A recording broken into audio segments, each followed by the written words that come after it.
everybody. Hello and welcome to the Seattle Cascades Cup. It's the first ever mixed gender professional ultimate game. My name is Gina Titcomb. And I'm Michael Caldwell. Welcome, everyone.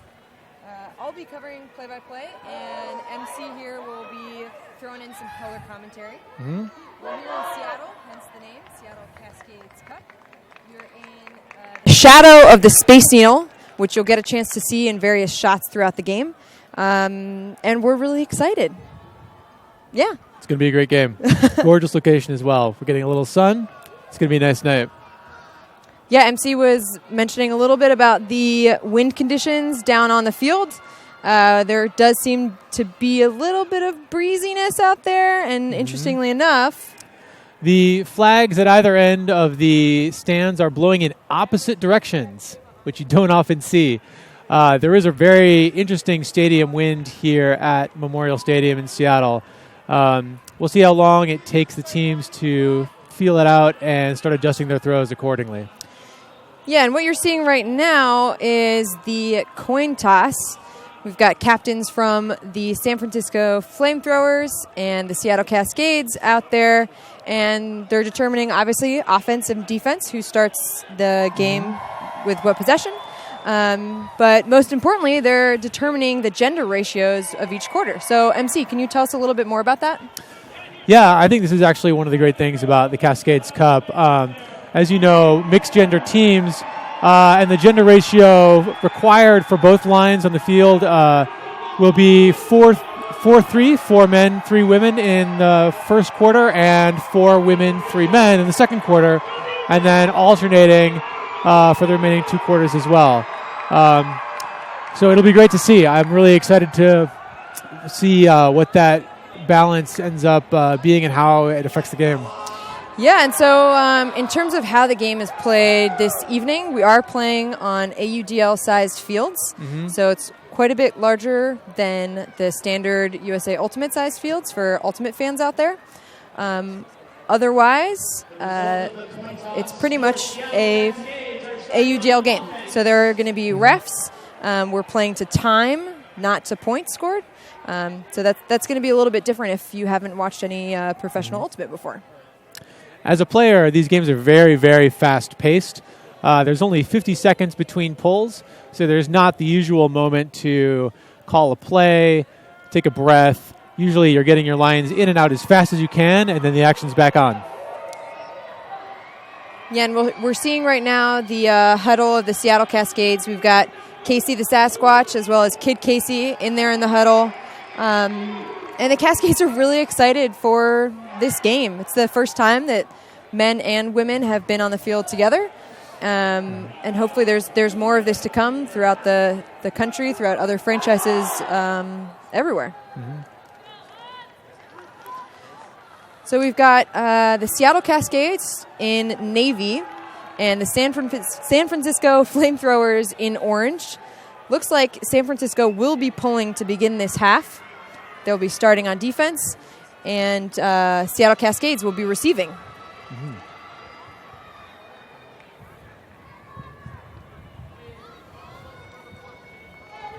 For the first quarter, gender ratio will be 4 male-identified players and 3 female-identified players. So if you're just joining us, this is the Seattle Cascades Cup, first ever mixed gender professional ultimate game. I'm Gina Titcomb, joined by Michael Caldwell. And we're very excited. We've got San Francisco that's going to be pulling right now. Mm-hmm. We've got the sun in their eyes. You can see them blocking that sun. We're grateful to have that sun. We have a lot of rain here in Seattle. So this is a good problem to have, as far as I can say. Yes, it's been a dark winter up here. San Francisco ready to pull now. Sam Canner with the pull. Looks to be into the teeth of the wind here. Al-Salam going downwind. Up to Lynch. Finding Kawhi in an under. Unleashing a backhand, looking for Burton. There's Canner in coverage. This one's floating. And no problem for Burton, who hauls that in. What a great throw from Hannah Kawhi right there. Using that wind that we were talking about, it's a little breezy. Mm-hmm. She just launches that backhand. Yeah, she had just enough space, knew exactly where that back line was, and dropped it in. Mark Britton's so good at using his body to keep his defender on his back, give himself room for the goal. Canner really had no shot there. No, he didn't.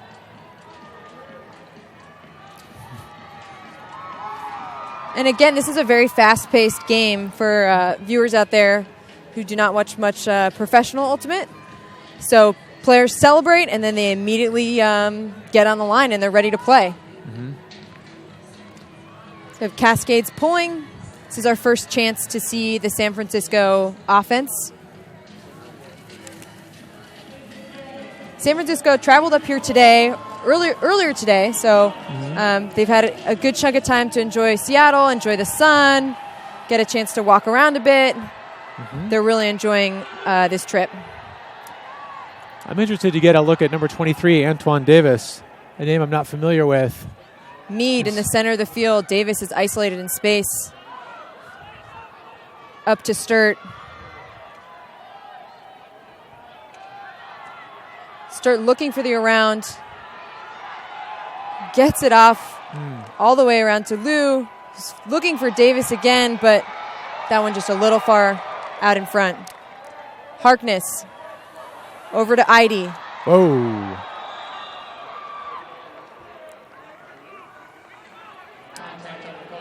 Seemed a clear foul there. Referee right there to make the call. Yeah, referee making a call there. Looks like there was some contact between Lynn and Idy. So Cascades will retain possession of the disc.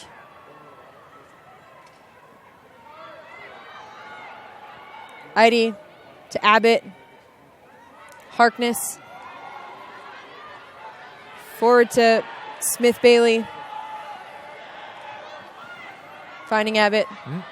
Cascades content so far to sort of work it in the backfield. Now looking upfield finally. Idy to Lynch. Up to Smith Bailey. Russell.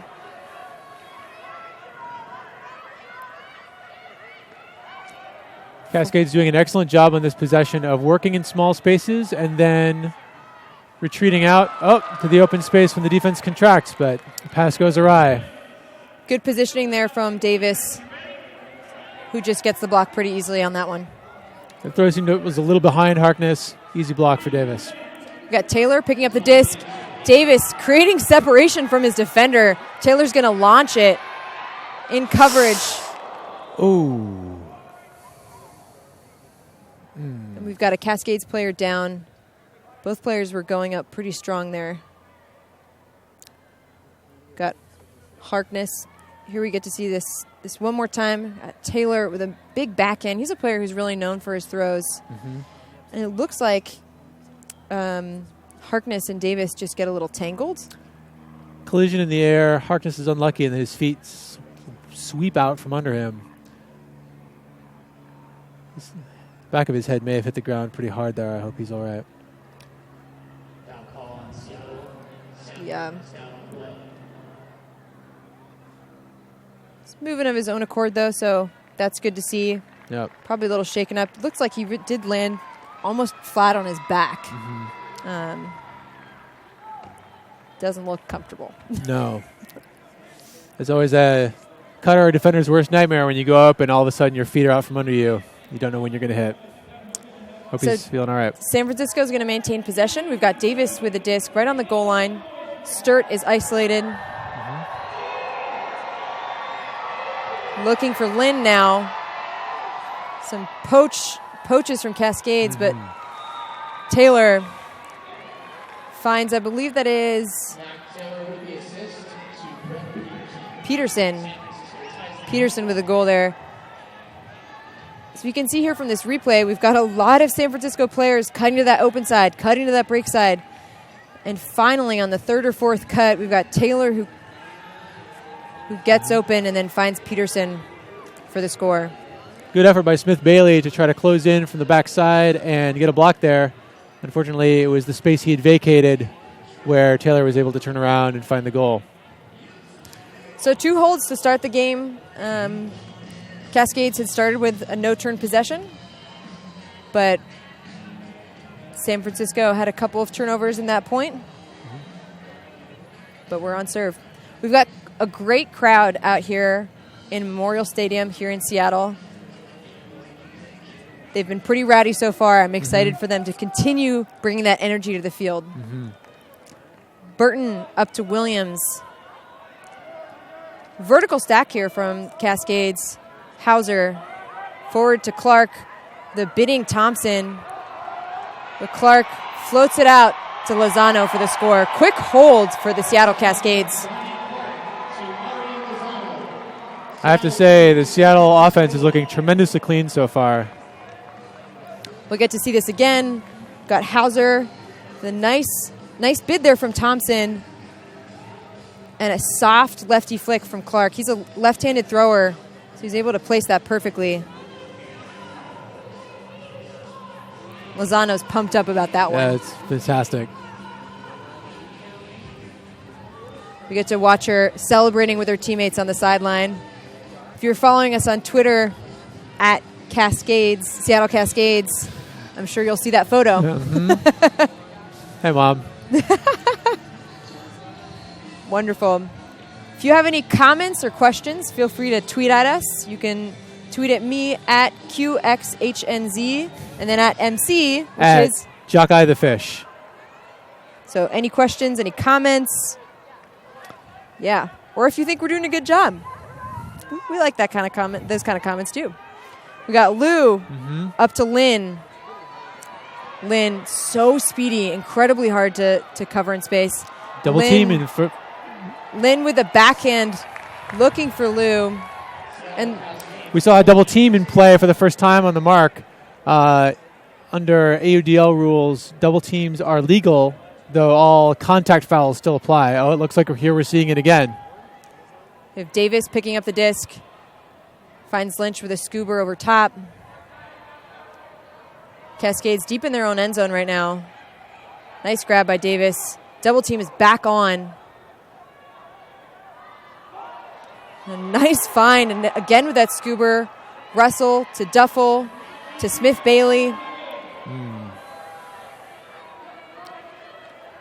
Back to Russell. Those double teams were pretty effective there for San Francisco, it felt like. Yeah, some close calls for Seattle. There was a lot of space when Seattle was able to break out of it, but really unable to take advantage. Ooh, floaty one. Floaty, but Zonizer picks that one up. She's looking for Lynch, but a little bit of a miscommunication there. And Taylor. Oh. Mac Taylor is tremendously dangerous as a defensive player, both for his speed and his length, and also because he is one throw offense on the turnover. Yeah, he was looking for Bjorkquist there. Couldn't quite connect, but he's deadly with a disc in his hands. Russell, forward to Zonizer. Unfortunate drop. Yep. San Francisco will have another shot here.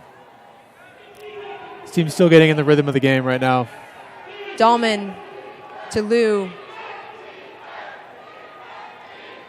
Back to Dahlman. Lou. Forward to Bjornquist. Taylor.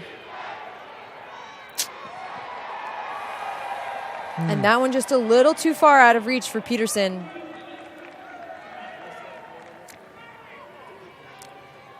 Do you think the wind affected that throw at all? It may have. I was actually thinking more about the size of the field and the space that it affords. It's both your best friend and your worst enemy. You have so much more space to operate under, but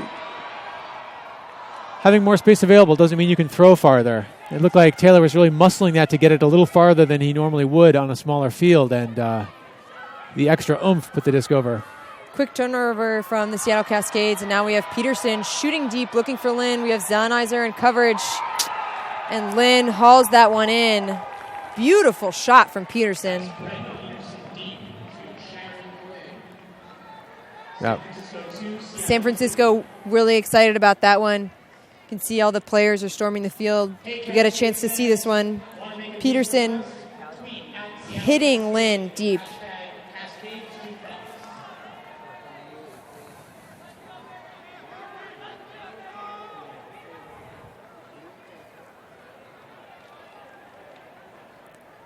So again, if you're just joining us, we've got the Seattle Cascades playing San Francisco FlameThrowers. The Cascades are wearing navy and FlameThrowers are in orange. I'm Sheena Titcomb. And I'm Michael Caldwell. It's been a great game so far. I'm excited. Yeah, on serve so far. Some battles, some turnovers, but all even. Roller pull not quite going the way as intended, but it does start the Cascades trapped on the sideline. Simon Fox finding Clark. Just a little out of his reach. And so, oh, goodness. Cohen looking for Khan, and now Kawhi picks up the disc, looking for Burton. Frantic energy here all of a sudden on this 5th point. Everyone's trying to get the disc moving, make the play. Yep. Vidiello picks up the disc, finding Khan. Beautiful move to get open on the sideline. Double team again. Vidiello. Oof. Keeping that one in bounds. Looking for a reset here. Finds Lou. Canner. Meister.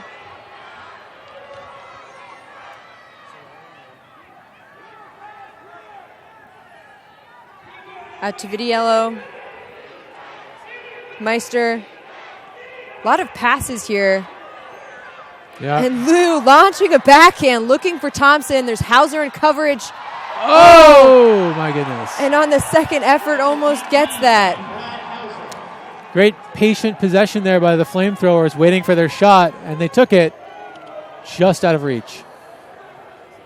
Now we have Johnson picking up the disc with Khan on the mark. Forward to Lozano, to Hauser. Hauser launching a flick, looking for Burton.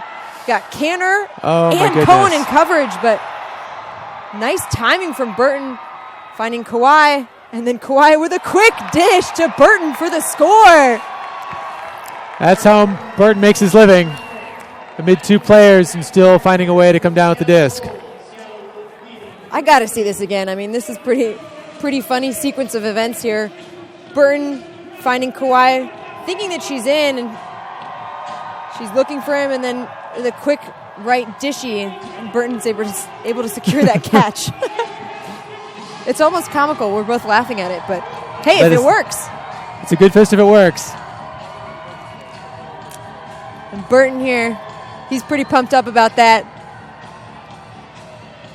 He's running away from the camera, though. Yeah. Camera will find him wherever he goes. Hana Kawhi, an excellent Goaltimate player, which is a small field, single goal variation of Ultimate. And very good at developing small, quick passes, over-the-top throws. And you can see some of her composure there, finding Burton on his secondary cut. Yeah, and another thing that we noticed from Hana Kawhi, and I think that it comes from Goaltimate, is she's got fantastic hands. Yes. She catches things that you don't think are catchable. Taylor with the disc now. We have San Francisco on offense. Mead with a really nice up-the-line pass in power position. Finds Lou in the middle of the field.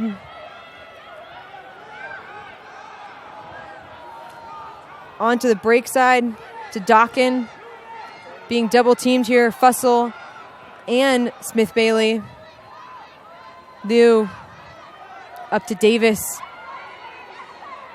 Looking for Sturt with a beautiful forehand huck. Wow. Antoine Davis making his debut. Nothing to complain about so far. That was a tremendous throw. And I think this is a player that you can tell has played mixed before because he sizes up Sturt. You're going to see her come in the frame right here. Just puts a really nice throw directly to her chest. Yeah, you really couldn't have made that throw any better. I think that is a differentiator that we may see come into play as the game goes on for people who have experience in mixed ultimate, throwing to an opposite gender and accounting for size, speed, target area differences that may occur. I think we saw that earlier with Brett Peterson's huck as well. Yeah. Kawhi fielding the pull. Oop. Finding Williams. Another vertical stack here for the Cascades. Inside break to win.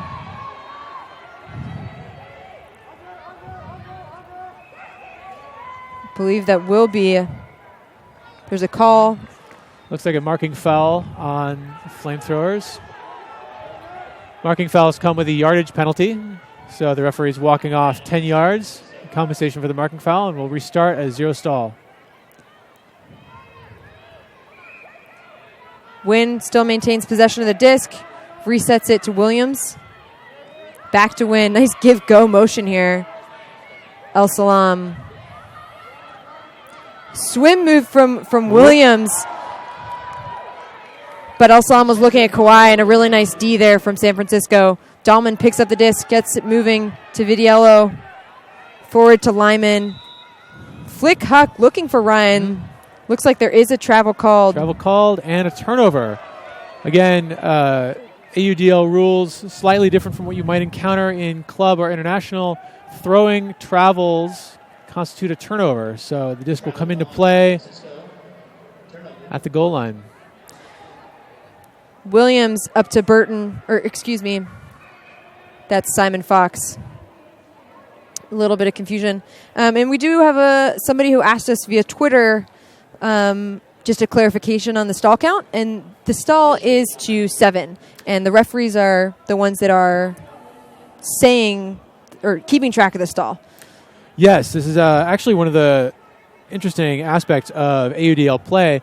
Referees count the stall. It's 7 quote-unquote real seconds, and there's only a single vocalization, which comes at the 5 count. The referee will say 5, loud enough for the thrower to hear, but that's all the warning you get. And in many AUDL games I've been a part of, that sort of silent stall has been a factor at times. It can really sneak up on you if you are trying to find that one open receiver high in the count. Another question we've received from Twitter is, how does the gender ratio get chosen? As a big Huck goes up, we've got Simon Fox elevating, and the crowd loves that one, looking for Clark, who hauls it in for the score. Nice quick work there. We have Williams to Hauser, who's going to turn around and absolutely unleash a massive flick Huck, looking for Simon Fox to Donnie Clark. So the teams are alternating the gender ratios. So for this quarter, looks like we're going 3 women and 4 men. And the next quarter, we'll be going 4 women, 3 men. That was determined by the order of those ratios was determined by the coin toss. You know, that's actually news to me. I thought that was baked in, but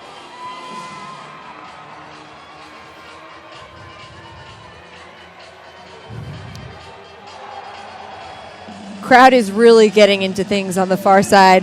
You can't see it on the screen, but they are loud and vocal and excited to be here. Taylor, forward to Mead. We've got Lynn isolated in space. Mead had some tremendous hucks up into the wind in warm-up. Taylor back to Mead. Fantastic layout poach block there from Duffel.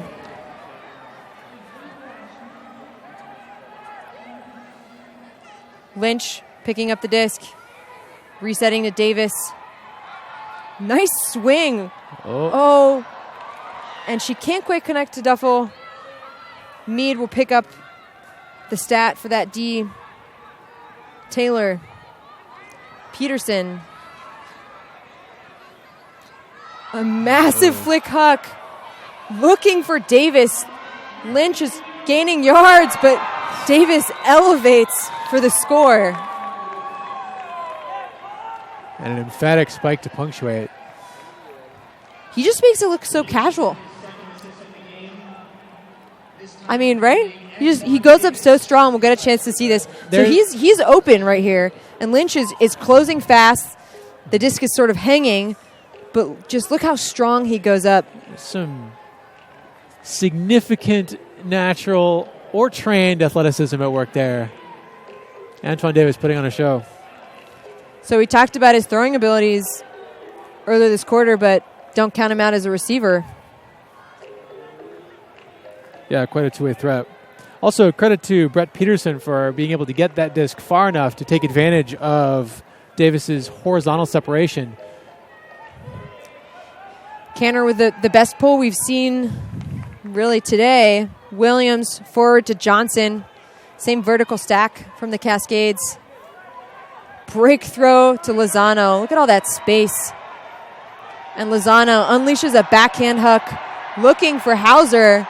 And he hauls it in, and the crowd goes wild. Wow. We'll see it again. Unmarked, has the time to sort of craft that backhand into the back corner. This is downwind. So that throw tailing away just a little bit toward the back cone, but not too far. Little wink for the camera. Yeah. For Brad Hauser. A little something extra there. That was a nice grab. You see the crowd here we have in Seattle. They're very excited to be here. Underneath the Space Needle as the sun sets. Seems like this game is really kind of settling into what may be an upwind-downwind contest.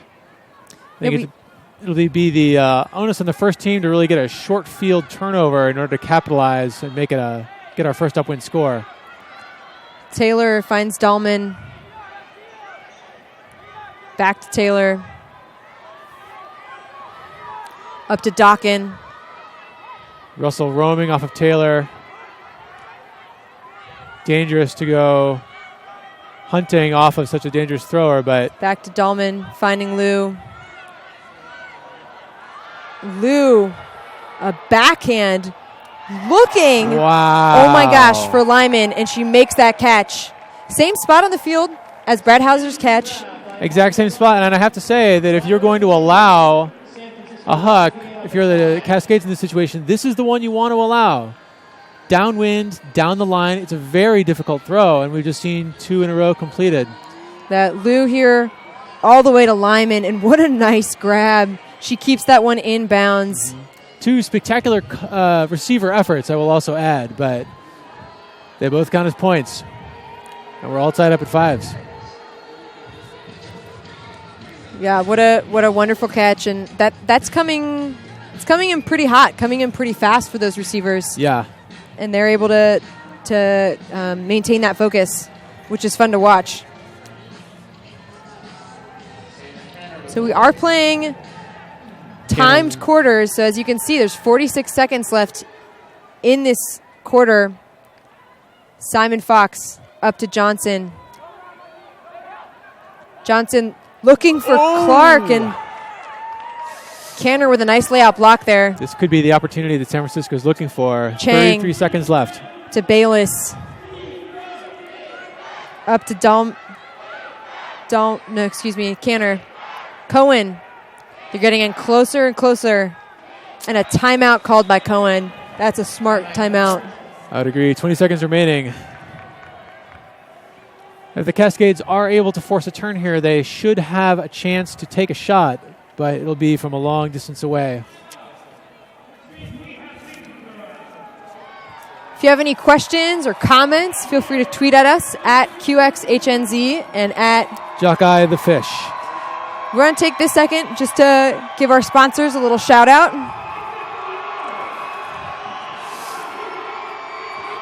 First of all, Seattle Cascades are sponsored by 5 Ultimate. 5 Ultimate is an apparel company that specializes in custom apparel for Ultimate players. They make you look good from the end zone to the dance floor. Check them out at 5ultimate.com. I can personally attest to that. I have been made to look good on a dance floor thanks to 5 Ultimate. Back to the action here. We've got Bayless with El Salam on the mark, Chang in that dump space, and Lou isolated at the front of the stack, guarded by Wynn. Creating a tremendous amount of room for their 2 cutters and lots of opportunities for the extra Cascades to try to fill this space. I'll be interested to see if this is a diversionary tactic or if they're running it straight. Up the line to Chang. Kawhi trying to get in the way there. Chang, Bayless with Salam chasing. Out to Lou. High release backhand. Finding Meister. She is inbounds. First break of the game in that upwind end zone, and San Francisco is excited. That is exactly what San Francisco was hoping for before the end of the quarter. Just in time. What looked like a speculative disc out to the break side, but beautifully executed, and then reeled in by Michaela Meester. And she's fired up. And that's a fun throw from Lou. If you've followed her career at all, she went to Iowa State, played there for 4 years, had a fantastic college career. And I remember playing her in college and watching her just tear open zones with that high release backhand and punish her mark with that high release backhand over and over and over again. And it served her well, and in this case, it gets her team the first break of the game. Yeah, not typically the throw someone will go to for a break-up win, but again, just beautifully executed for the goal. So we have Cascades here, the roller pull, El Salam. Looking for a shot with only a few seconds remaining. We have Burton setting up El Salam, a play in the far corner. El Salam. We got Davis in the play with a massive block. Just gets great positioning there. Gets a hand on that, and that's the end of the quarter, folks. Very well played by the FlameThrowers. They didn't get pulled here to the strong side where the disc is, anticipating the crossfield look. You see Davis in excellent position to track that. And he just goes up strong. And I do want to point out that Sturt also maintained really great positioning there. Yes, absolutely. And if she had not gone up and maintained that space, the space that is rightfully hers, right, as she's attacking the space above her, El Salam could have had a play on that disc. And thanks so much for joining us. We're going to go on a little commercial break. We'll be right back. See you soon.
Hello and welcome back to the Seattle Cascades Cup. I'm Chena Titcomb, joined by Michael Caldwell.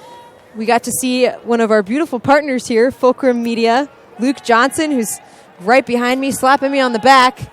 We love the work that they do. They bring a lot of fire, a lot of energy to this entire production, and this would not be possible without them. So huge shout out to also the video crew. We've got Eddie Chan, Callie Ma, and Mike Johnson as well. So thanks so much for bringing this to everybody. Yeah, great shots, great cast so far. So an update here. Looks like since this is the second quarter, we will be having 4 female players on the field at a time, and that's different from the first quarter. So I wonder how that will affect the game, considering that a lot of players maybe are used to playing with 4 men on the field and 3 women on the field, or maybe it won't be an issue at all. I'm not sure. It's interesting. I've played a handful of co-ed tournaments. It's not been my primary focus as a player, but in many that I have played, teams that I've been on, I've chosen to go 4 women, 3 men because we felt like we had a strategic personnel advantage in that department, playing with some truly exceptional women superstars in the women's game. So it'll sort of depend. We might see some relative strengths here from one team on that half of the roster. It'll be interesting to see how it plays out. So we've got San Francisco receiving here on offense, and the Cascades are on defense. If you're just joining us now, the Cascades are in Navy, And San Francisco FlameThrowers are in orange. Very timely break for San Francisco at the end of the first quarter. Gives them upwind position and a lead on offense to start the second quarter. Vidiello with the disc. Finding an open Lou. Looks like there's some poaching downfield. And Lou muscles a backhand. Looking for Cohen, and Duffel comes in and makes that play. Much more wide open offensive spacing on that point, on that possession, than we were seeing at the end of the first quarter. We've got Davis picking up the disc. High release backhand to Lynch. Lynch back to Davis. Forward to Eide. Eide launching a forehand to Fussell with a fantastic grab. And Zanizer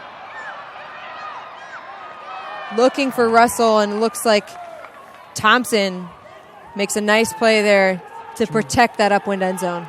Tremendous fight from position there with Russell. Thompson won that battle, swatting it away authoritatively. San Francisco possession now on the cone, crossfield blade. Ryan with the disc. Finding Kahn. Oh, an unfortunate drop. Davis right away picks up the disc. Oh my goodness.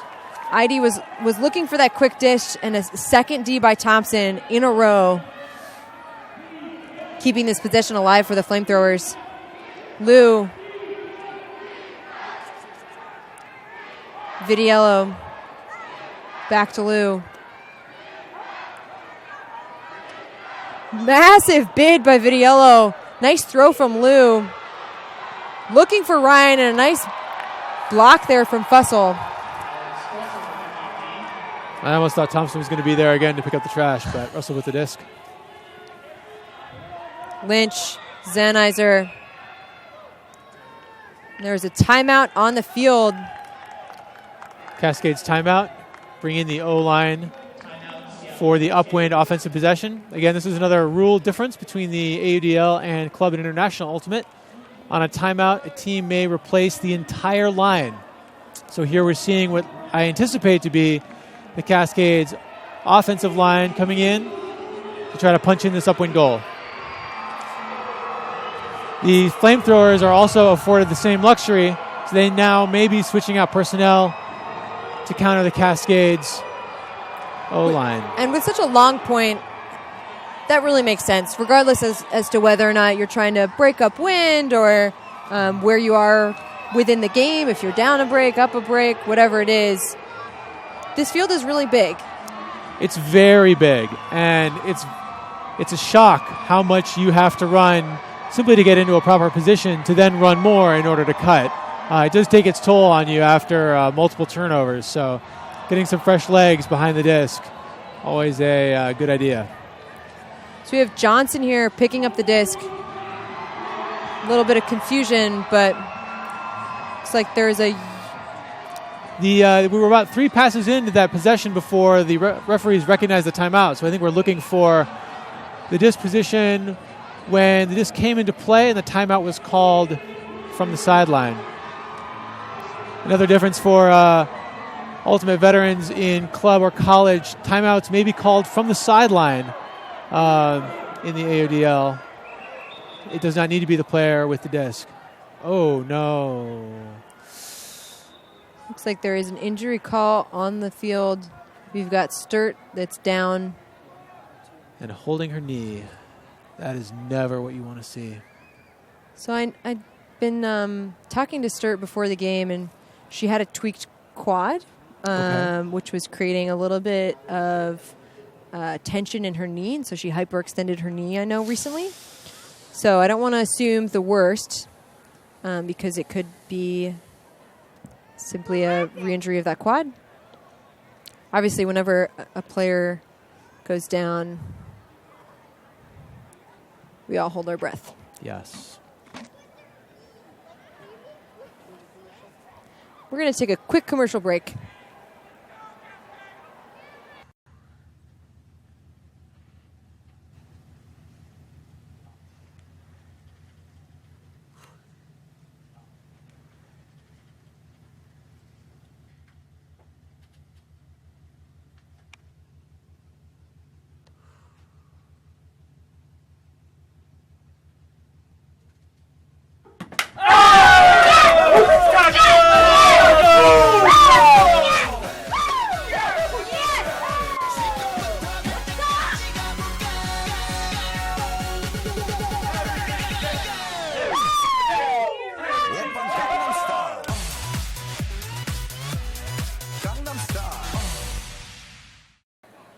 And Sturt is walking off the field, hobbling a little bit, but she gave us a little smile and a little wave, so we're hoping that she's going to be okay.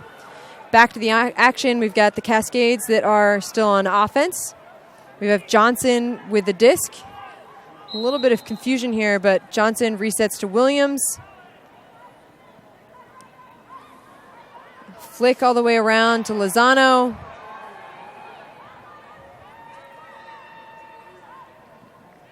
Looking for El Salam, but Kawhi makes the nice play there to maintain possession. Forward to Burton. Fantastic zippy throw there. Forward to Hauser. Oh. Another collision there. Kawhi takes a tumble. Another collision. Everyone's okay. They shake hands. We will continue playing. Davis and Kawhi, I think, just got a little tangled up there.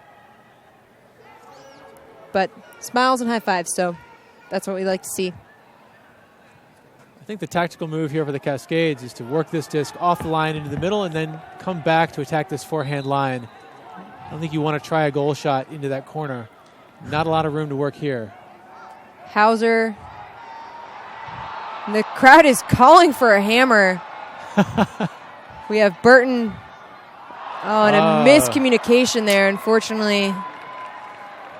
Trying to hit Hauser with a zippy forehand flick. Burton thought he saw some daylight. Not quite on the same page. Disc back in now. Got Dahlman up to Lou. Some loose defense being Up played to by the Dawkin. Cascades here. Double team, but returned to Dahlman. Now to Lou. Dawkin finding a lot of open space in the underneath. Davis launching deep. And it's not quite in bounds, but a nice grab by Lyman. Lou, and back to Davis, who completes the sequence for the score.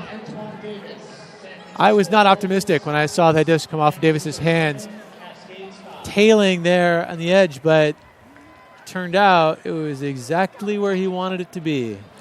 Lyman dumps it here to Lou, who does a nice job of switching the field and finds Davis. And I love that Davis follows his huck there. Yeah, I was thinking the same thing. We were both, at least I was a little surprised that he was the one who ended up catching the goal because he'd just thrown that huck. But there's a lot of hustle there. A lot of hustle, a lot of speed. El Salam was giving him a lot of room underneath on that point. Maybe a nod of respect to his receiving ability, but he was able to use that space and make up the rest of the yards with a throw. Bayless here with the pull. High tailing pull into the wind. Looks like it will sit in bounds. Yes. Just barely. Just barely. Williams up to Johnson. Looking for a win, but oh my Burton gracious. makes a play and extraordinary looking for play. Clark. And finds him for the score. What a turnabout. Wow. We'll get to see it again here. Big pump fake from Johnson, finding the inside, not quite coming off as she'd hoped. Oh, unbelievable. Fully underneath the body of Patrick Bayless. And somehow Burton goes under. And makes the and catch. Pulls it out and then hops up and dimes a perfect flick to Donnie Clark. I'm so impressed. He caught that underneath That was Patrick Bayless. yeah. How did he do that? I have no words.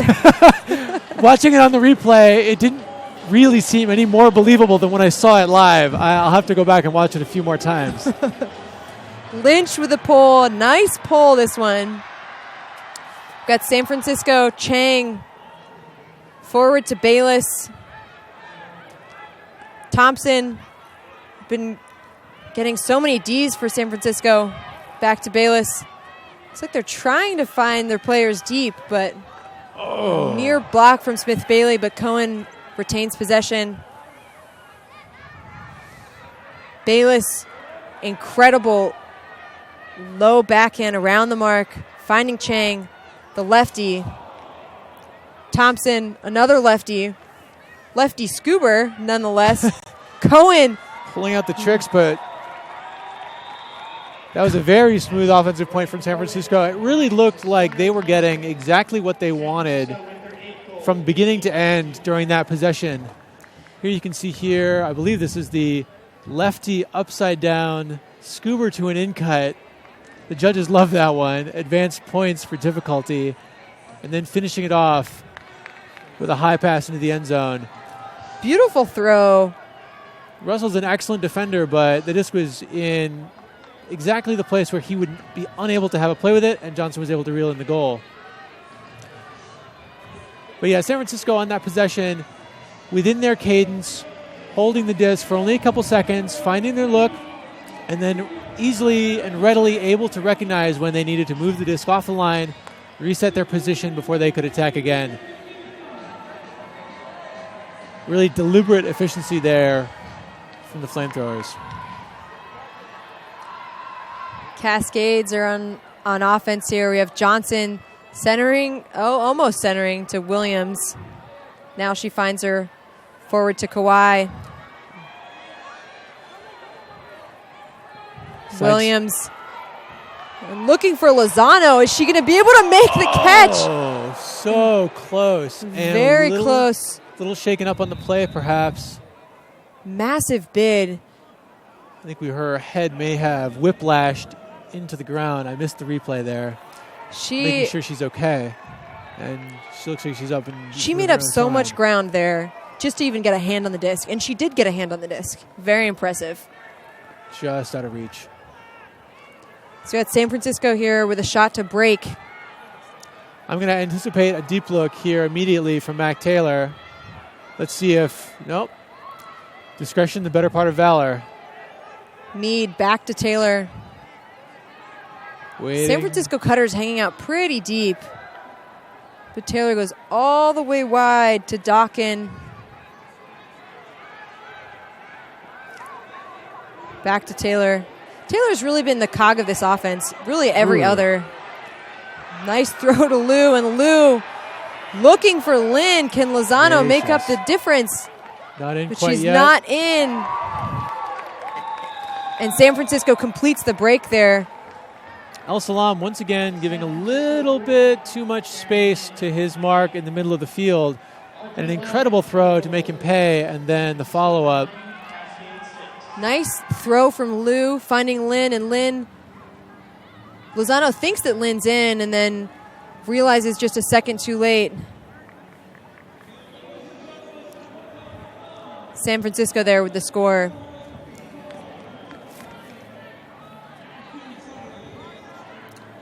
Kayla Meester reeling that one in. We can't see her jersey number, but she's very excited about that one. Audrey Lyman, my mistake. Apologies. So there's Lyman. Again, we see San Francisco following the play and it really paying off for them. Mm-hmm. Cascades on offense. Burton forward to Johnson. Davis. Back to Johnson. Nice downfield D here from San Francisco. Mm-hmm. And a break that Abbott comes down with. And Clark looking for a win. Almost pulls it in. And Canner able to make that play. Poaching off of his defender just because that disc stayed in the air a little bit longer than perhaps anticipated. San Francisco is kind of getting the daily double right now, being able to exert a lot of defensive pressure on downfield cutters and still get an extra player to help deep. Tremendous play there from Kelly Johnson, but shaken up on the play. Got Vidiello looking for Khan.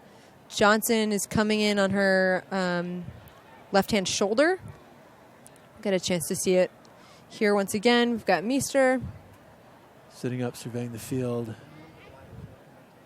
Throw inside. And it looks like that throw was a little bit behind Khan.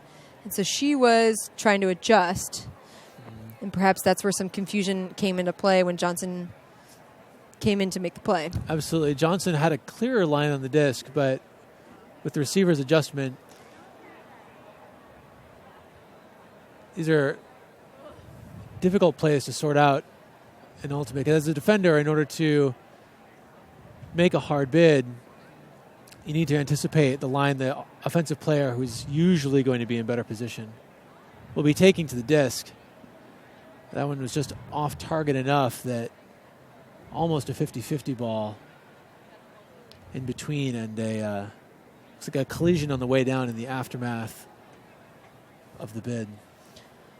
Since Khan is still down, we are going to move to a quick commercial break. We'll be right back.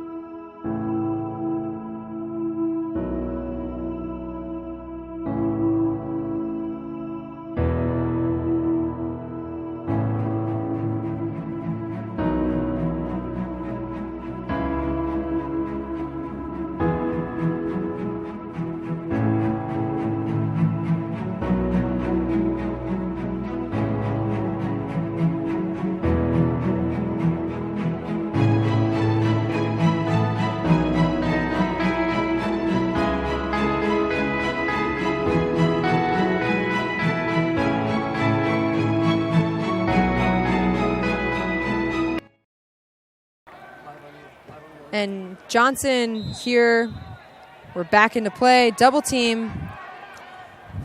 But finding Davis on that break side, Burton forward to Davis. Nice around break there, but can't connect with Wynn, and Clark can't quite finish the play. Got Canner picking up the disc to Ryan. Forward to Meester. Clark in good position to deny the deep look. Back to Canner. Looking for Cohen deep. We've got Cohen versus Clark. And no problem for Clark. He maintains that inside position and is able to get a hand on the disc. Cohen was hunting for that one throughout the course of the point, but Clark in great position. Now the offensive possession started for the Cascades. Burton to El-Salam. Ooh. Thinks about the deep shot to win. Finding Burton. Wide to Clark. Massive backhand to El-Salam. Not in yet. Not in. Not in. And he's not quite in bounds. Back to Johnson. And Burton with the goal. That one's in bounds this time. Cascades narrowly escape a break there from San Francisco. Yeah, here we see El-Salam facing straight away from the goal, simply looking for a reset, perhaps feeling the clock ticking in the back of his head. Johnson with a nice around pass and some extra acrobatics from Burton to get that one into the end zone. Well played. That was a really interesting point because as that possession went longer and longer, what I noticed is that some of the male players were throwing to each other, and actually not many of the female players touched the disc in that very last possession. And I think maybe part of it was fatigue. I know a lot of those male players also have played together, and the female players that were on the field, I think not all of them have played together.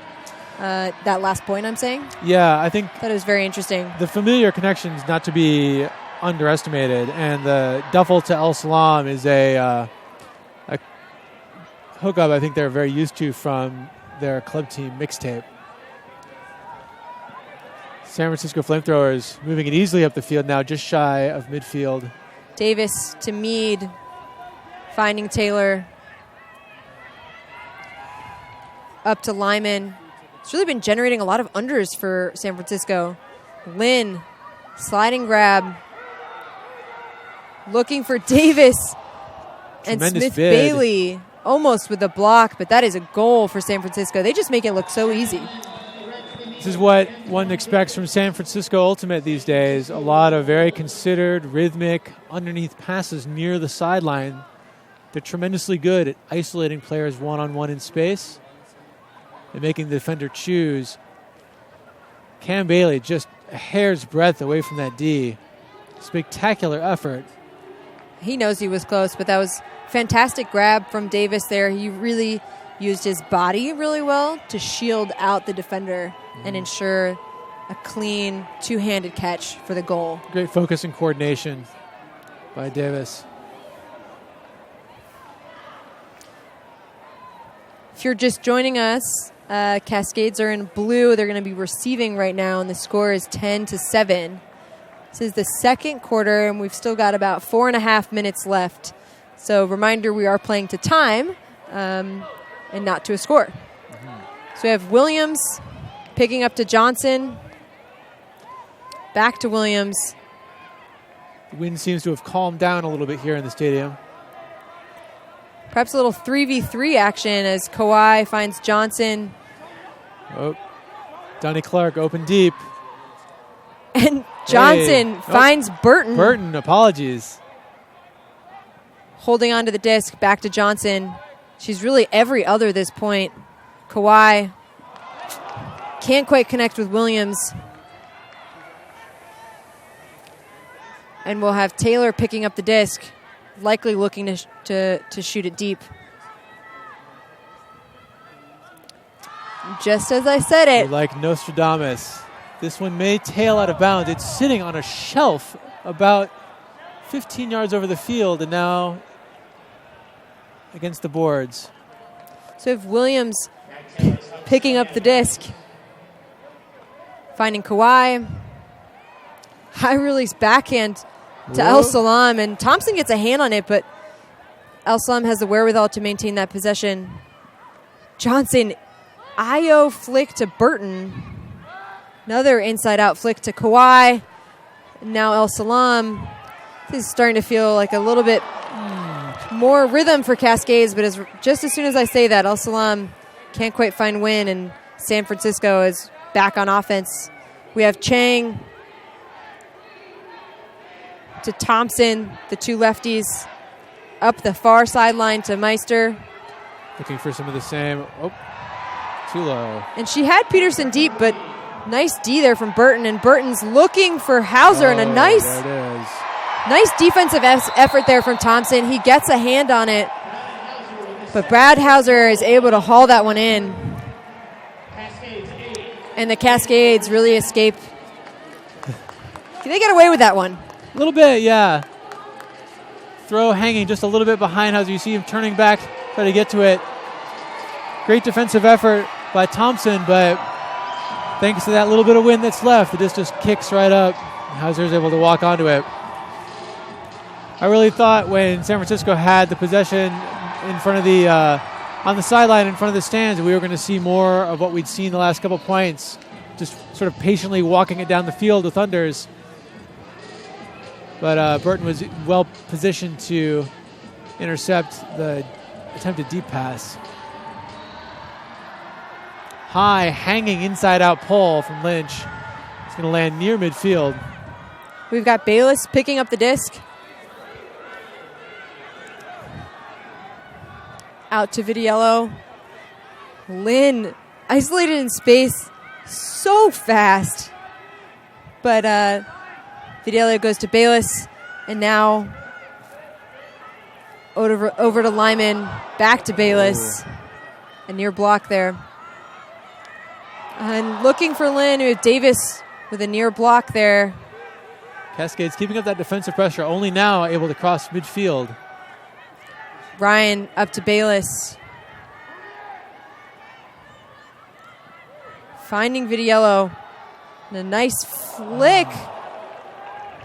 Zippy pass to Lynn, and unfortunately she just can't get her hand on that disc. Lynn had a considerable amount of separation, but in a very difficult place for the thrower to find her. Very small window there. Not quite enough. Davis picking up. Flick to Duffel. And here it comes. We got Duffel looking for ID deep, and she almost comes up with that one. She has to kind of adjust her line there and actually change directions to come behind her. Fortunately, she can't keep that. Chang double teamed, finding Lyman. And Ryan can't get a hand on it, so the Cascades will have another shot here to get a break. Looks like there is going to be a timeout call from the Cascades. And I like that timeout call. It's been a couple turnovers. This is an important moment in the game. There's about 2 minutes left in the quarter, and they're down by 2. Yeah, I think this is a crucial goal for the Cascades. They really want at least one score going into half here, if not 2. With a minute left, a quick score, maybe from something drawn up during the timeout, they'll have a shot to get a turnover, and they may maybe punch another one in before the end of the half. We're getting a shot of the crowd here. It's starting to get a little chilly here in Seattle, but the crowd is loving it. We'll see the Cascades here starting on offense. We'll have Lucy Williams picking up the disc with Kawhi and Burton isolated in space, keeping Clark and El Salam really wide and shallow to open up the deep space as well as the unders. Cascades line heavy with deep threats right now. Clark, Kawhi, El Salam, and Burton.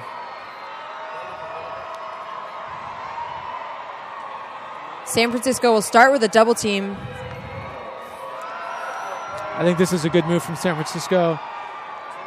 Take Seattle out of whatever they were trying to do, make them kick the disc around a little bit before they can find their rhythm. And the referee signals that the play is live. Williams finding Johnson, and then Kawhi. Nice move there from Burton to get open. He's able to secure possession and hucking deep, looking for Clark. And cannot connect. Nice D there from Sam Canner. And Davis. There we have it again. Davis following the play and completing that defensive block for San Francisco. He's got to be the player of the game for me at this point. Yeah, he's been everywhere. The first half, absolutely, no question. Getting great underneath separation. Of course, as soon as we say that. The caster's curse every time. A flawless first half for Davis until that pass. And now... And Johnson looking for Burton, and they can't quite connect. Feeling the pressure of time here. There's only 10 seconds left in the half. San Francisco... They're going to need to be very aggressive with the disc in order to get this into the end zone in time. Those are good hands to do it. Salam with an excellent mark. And that's time, folks. Believe that there's a little bit of confusion, but the scoreboard tells us that it is currently halftime. And I believe the referees will confirm that for us on the field. Referees conferring. Oh, apologies. Looks like there may have been a timeout called by the FlameThrowers. We saw a timeout signal. We saw a timeout signal there from the refs. See how this one shakes out. Appears that it was a timeout call. FlameThrowers did exactly what they wanted to there in getting the disc into the hands of Sam Canner. He is capable of putting it in the end zone, certainly from the position he had, but excellent effort by Khalif El-Salam to contain the throw and force him to dish it away. So it looks like there was a little bit of confusion. There's actually going to be 6 seconds remaining on the clock. 6 seconds is actually a lot of time. That's a lot of time. That's enough for two passes and then a floater into the end zone at the buzzer. So I looked for the FlameThrowers to try to get the disc across midfield, maybe to the 40 before taking a shot.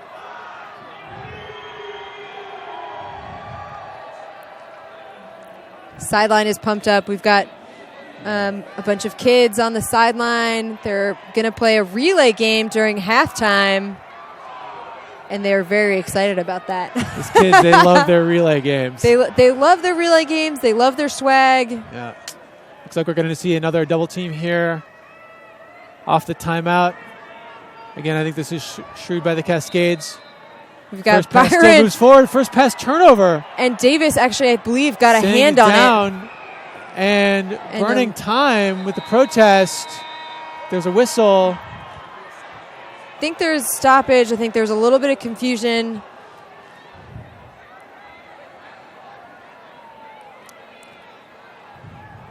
With there's a little confusion also with the big stop clock that's up on the field, and that's the sound, if you can hear it, it's the big horn that you can hear in the background, when in reality, it is the refs that are keeping track of time. It looked like the player was ready to, Megan Liu was ready to dispute the up or down call, but the referee reminding her that in this game, in fact, the referee has the final say. This does take some getting used to as a player. And I'm not sure if we'll get a chance to see the point again, but I believe that was a hand block by Sarah Davis.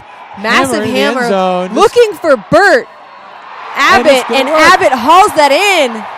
And I believe there was confusion because Davis did not wait for the whistle of the referee, and so that will come back with a yardage penalty as well.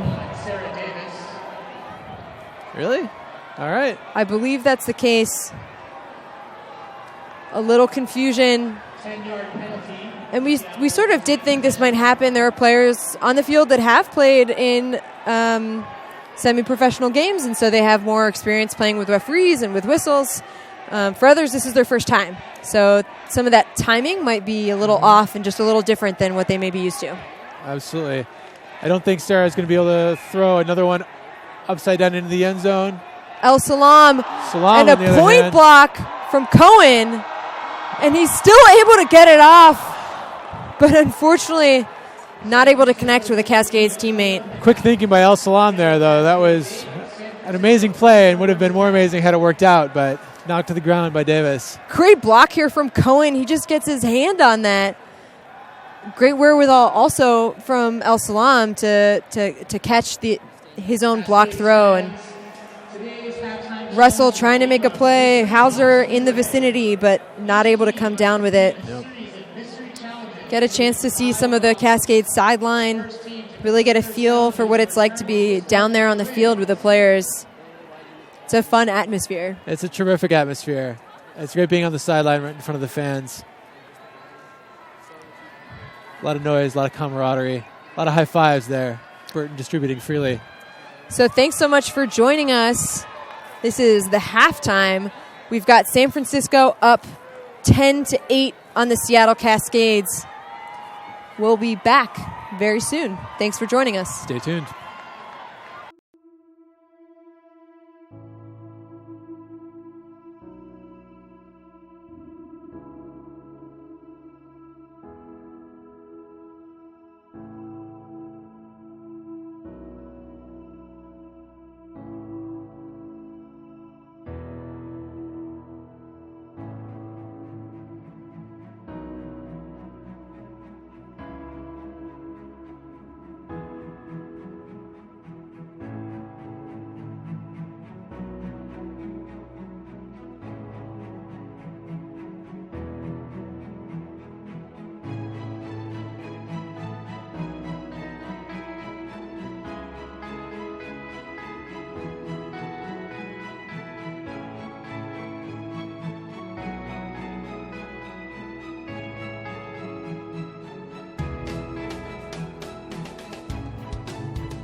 Welcome back. I'm Chena Titcomb, and we're going to be going through a couple of videos here to introduce you to some of the players and some of the staff members behind the scenes of the Seattle Cascades Cup.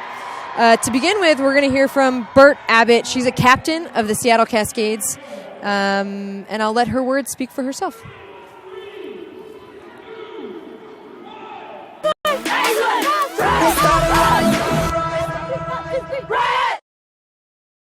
I'm Burt Abbott from Seattle, Washington. I have been playing for like 13 years, I think. So I'm a lefty handler, so my favorite thing to do on the field is break around. I get to play with Khalif El Salam in my regular club season, and it is so fun to throw to him.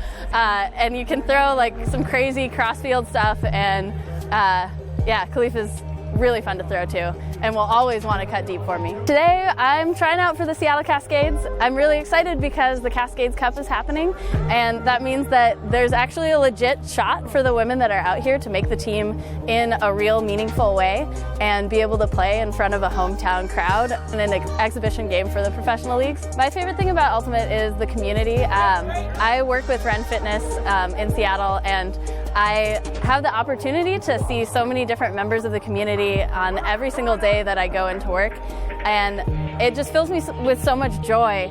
Right now I can't stop smiling because everybody out here is somebody that I've played against or with or have seen in the gym, and it's just such a joy to be with these people. They're all so awesome. I feel like it only makes sense to let women have a chance to take the field in this professional stage. I think it's so meaningful for all the young fans. It means a lot for kids of all genders to be able to have role models that are strong, powerful women who represent their city in a professional league. And I think that the Cascades Cup is a really important step towards making that happen. I'm really excited for the opportunity to be able to potentially represent my city on this stage. And I'm really proud of the Seattle Cascades organization for taking the lead on some of this stuff.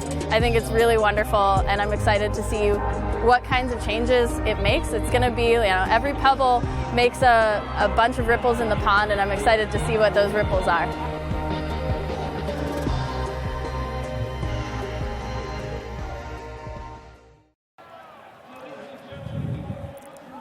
Bert Abbott is also part of Ren Fitness. Ren Fitness is the official strength and conditioning coach of the Seattle Cascades.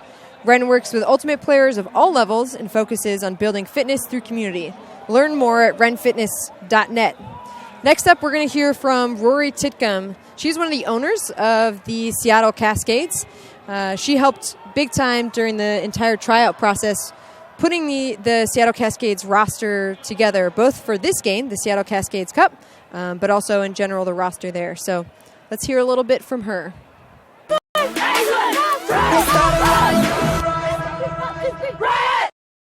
My name is Rory Titcomb, and I'm from Seattle, Washington. Tonight, we are seeing who all the hot talent is in Seattle, who's going to be playing for the Cascades this year.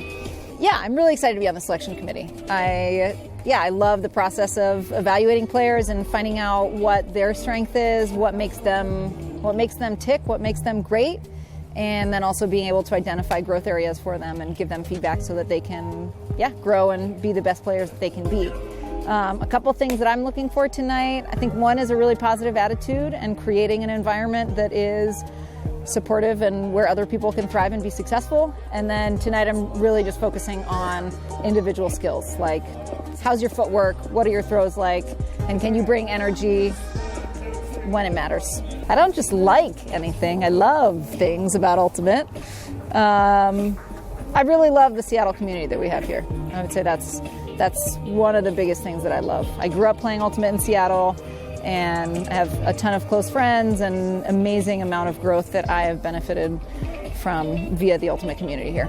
Being an owner of the Cascades, it is very challenging sometimes. I'm one of the very few female AUDL team owners, and so I definitely feel some weight of my entire gender on my shoulders as I'm an owner, but I'm also really excited to be pushing for gender equity within the AUDL and really trying to bring my values around the sport of Ultimate into the AUDL and help the sport grow while maintaining the values that I believe in.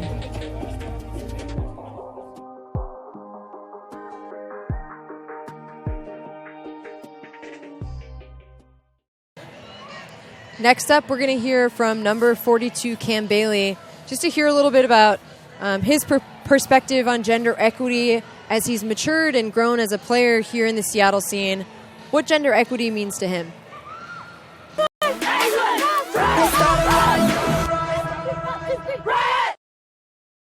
My name's Cameron Bailey. I'm from Renton. Went to Central a long time ago, and now I'm here with Seattle Cascades. We're having a combine, a tryout. Everybody's trying to show off their skills, see what they can do to make this great AUDL franchise we got going.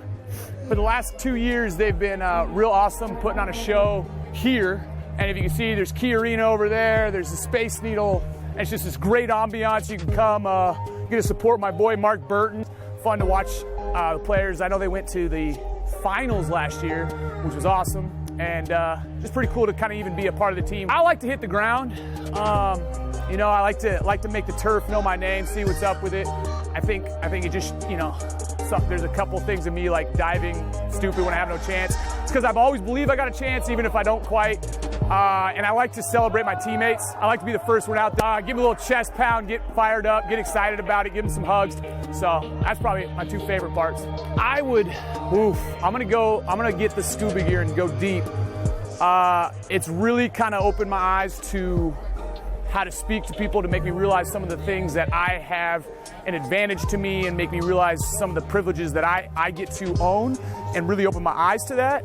I think 20-year-old Cam Bailey would have had no clue and would have argued the other way and said that didn't exist. And now at the ripe old age of 30, I kind of have a much better understanding, largely due to the Ultimate community and kind of what they've taught me and being around the great women players that I've gotten to play around. So.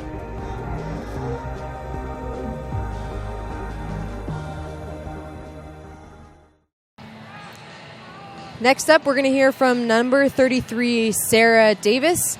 And these final two clips are actually clips that have been taken recently at practice. And all of this media is available on the Seattle Cascades Facebook page and on the YouTube page, as well as the website. So feel free to go check out all the video, all the content, all the photos there. We like to highlight male and female players. So here we have Sarah Davis, number 33. My name's Sarah Davis, people call me CO, and I'm playing for the Seattle Cascades. When I first started playing competitive Ultimate was probably in college. We won a national championship my junior year, and ever since then I've wanted to strive to, you know, be the best in whatever category and whatever league and whatever part of the sport that I'm in. And this, I feel like Cascades falls into that, in that we're pushing new boundaries and kind of creating a category of our own, which is cool.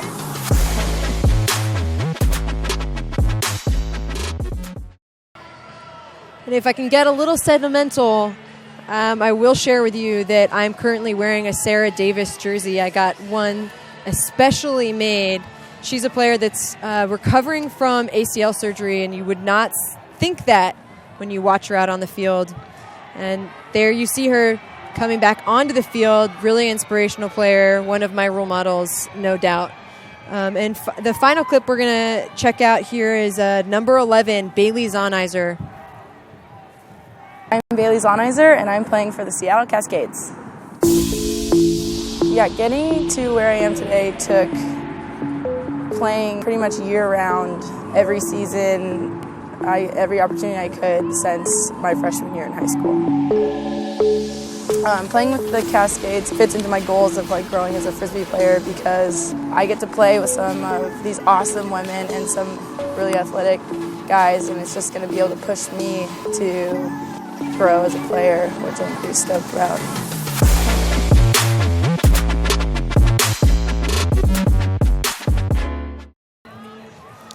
We've hope that you've enjoyed the short video clips that we've been sharing, as well as the first half. We're going to take a quick break here as the broadcast crew, and we'll be back in 5 minutes to start the second half of the Seattle Cascades Cup.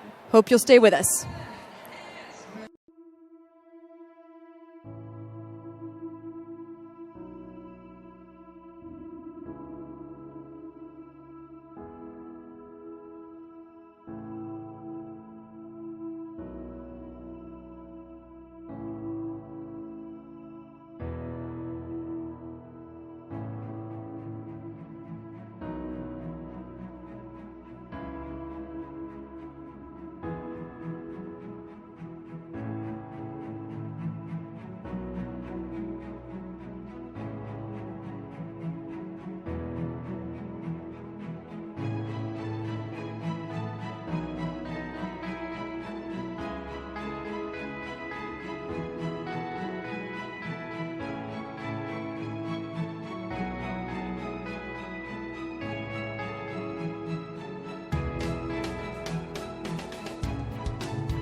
Hey there, this is Michael Caldwell here at the Cascades Cup. It's halftime. It's 10-8. I just retired earlier this year from the Seattle club team and from the Cascades, so I'm currently exploring some new ventures right now. Proud to be the new head coach of Vancouver Traffic, which is the top club women's team in Vancouver, BC. It's being a tremendous sort of new adventure for me, coaching instead of playing, though my legs are getting a little itchy. I'll be traveling up to BC actually this week. We're midway through our tryout process, so I'm going to be taking a little time off of work to go up and finish making the team. Looking forward to it.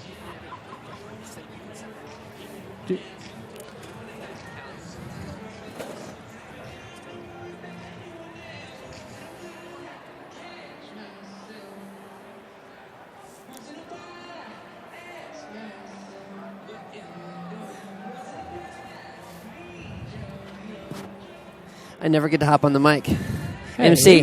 Hey. When I started my playing career, this is Luke Johnson, by the way, everyone. Luke Johnson, Fulcrum Pro Media. Yeah. My first Mastermind. My first experience of playing competitive Ultimate was with Rhino, and you were playing with the dreaded Sakai.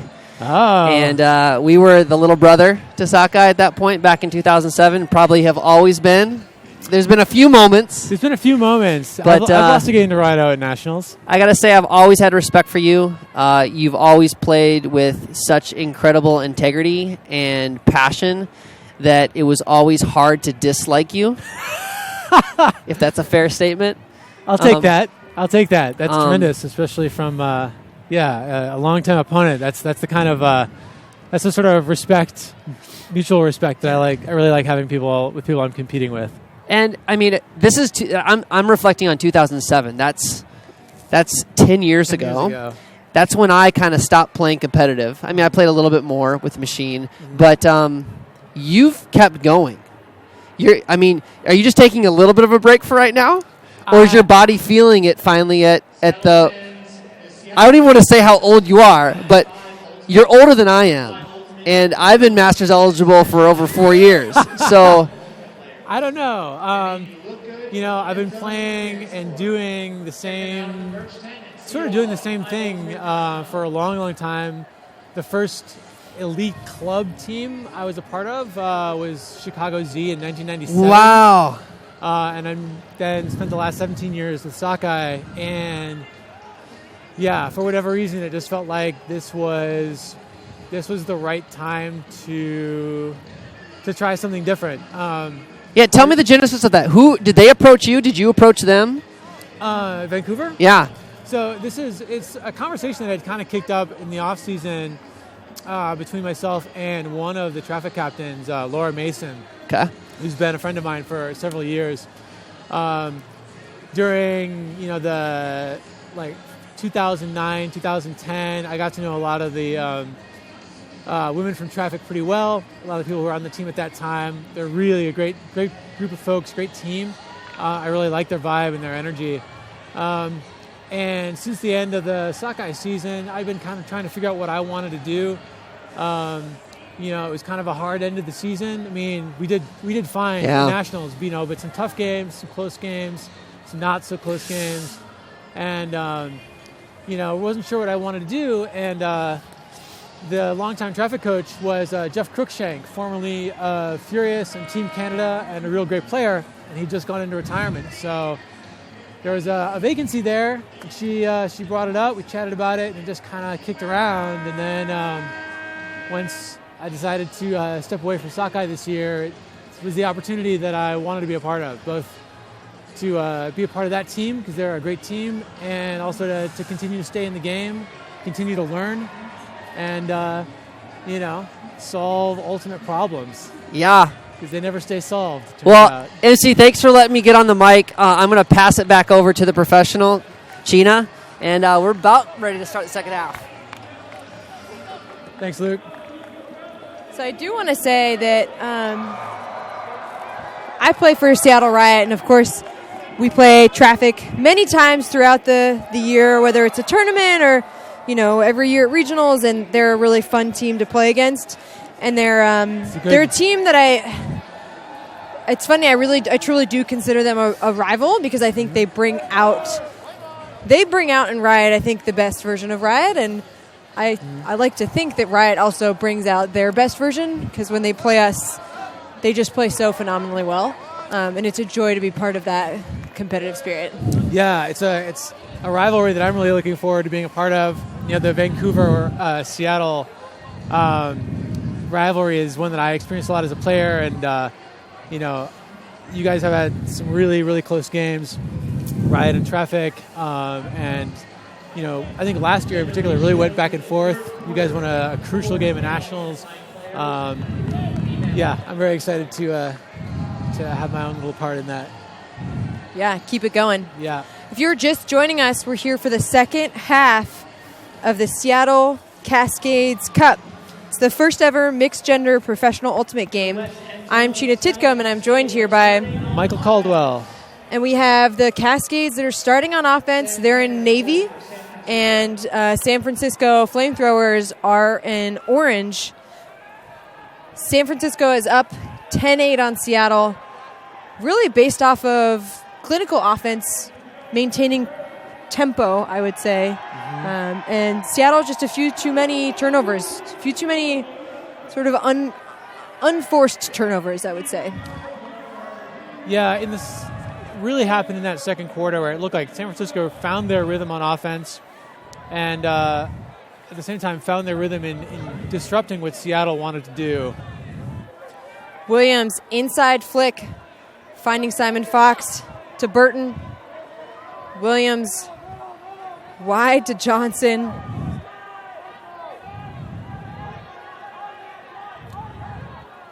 Ooh. Beautiful inside shot to El Salam. Trying to go over top of Canner, but Canner is just too quick on that mark. We have Vidiello picking up the disc. Back to Bayless. Finding Canner. Launching a forehand, looking for Cohen. I like the look of that. Cohen had separation from Clark. And it looks like there was a call on the field. Unclear, but a fantastic grab from Cohen. We see him. He may have hit the ground pretty hard. Might have gotten the wind knocked out of him, but he's holding on to that disc. He wants to make everybody make it clear to everybody watching that they still have the disc. They're still on offense.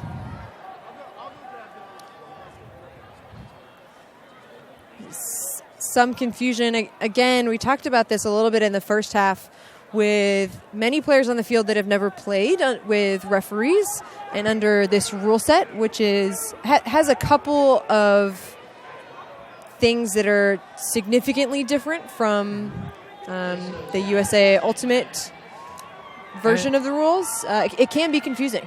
Yeah, and an ever-evolving rule set as well. I was directed on Twitter, apparently there are no longer yardage or turnover penalties for travels, which I think is actually a positive change. Lou forward to Ryan as San Francisco gets things going again. Meister finding Bayless. Cohen. A lot of San Francisco players sort of cutting each other off. And a near block risky there from Burton. Burton sticking a hand in there, making a bid for possession of that disc. I don't know if he'll be able to pull off a magic trick as he did earlier. Nope, quite the opposite. Looks like there was a bit of contact there when he was attempting to make that bid. So Canner's going to retain possession. Looking for Meister, but elects to find... Excellent defense by Lynch, shutting off that inside-out lane. Still with Meister to Lou. A beautiful backhand from Lou, but the defense was dialed in there. Burton.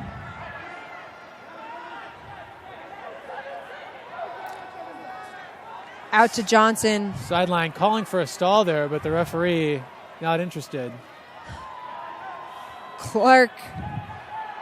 So I believe that is Simon Fox. Oh, goodness. And Wynn just can't quite get a hand on that one. San Francisco is going to call a timeout. Bit of frustration here you can see from the San Francisco's body language, I think, after these last couple of turns. Yeah, there was definitely more of a frantic energy at that point than we saw in the second quarter, where it was all cool, calm, collected poise. In this one, we just see a little bit of a breakdown in the San Francisco system, where players are trying to establish their own space while cutting off others. And what the result of that is that nobody's open. Yeah.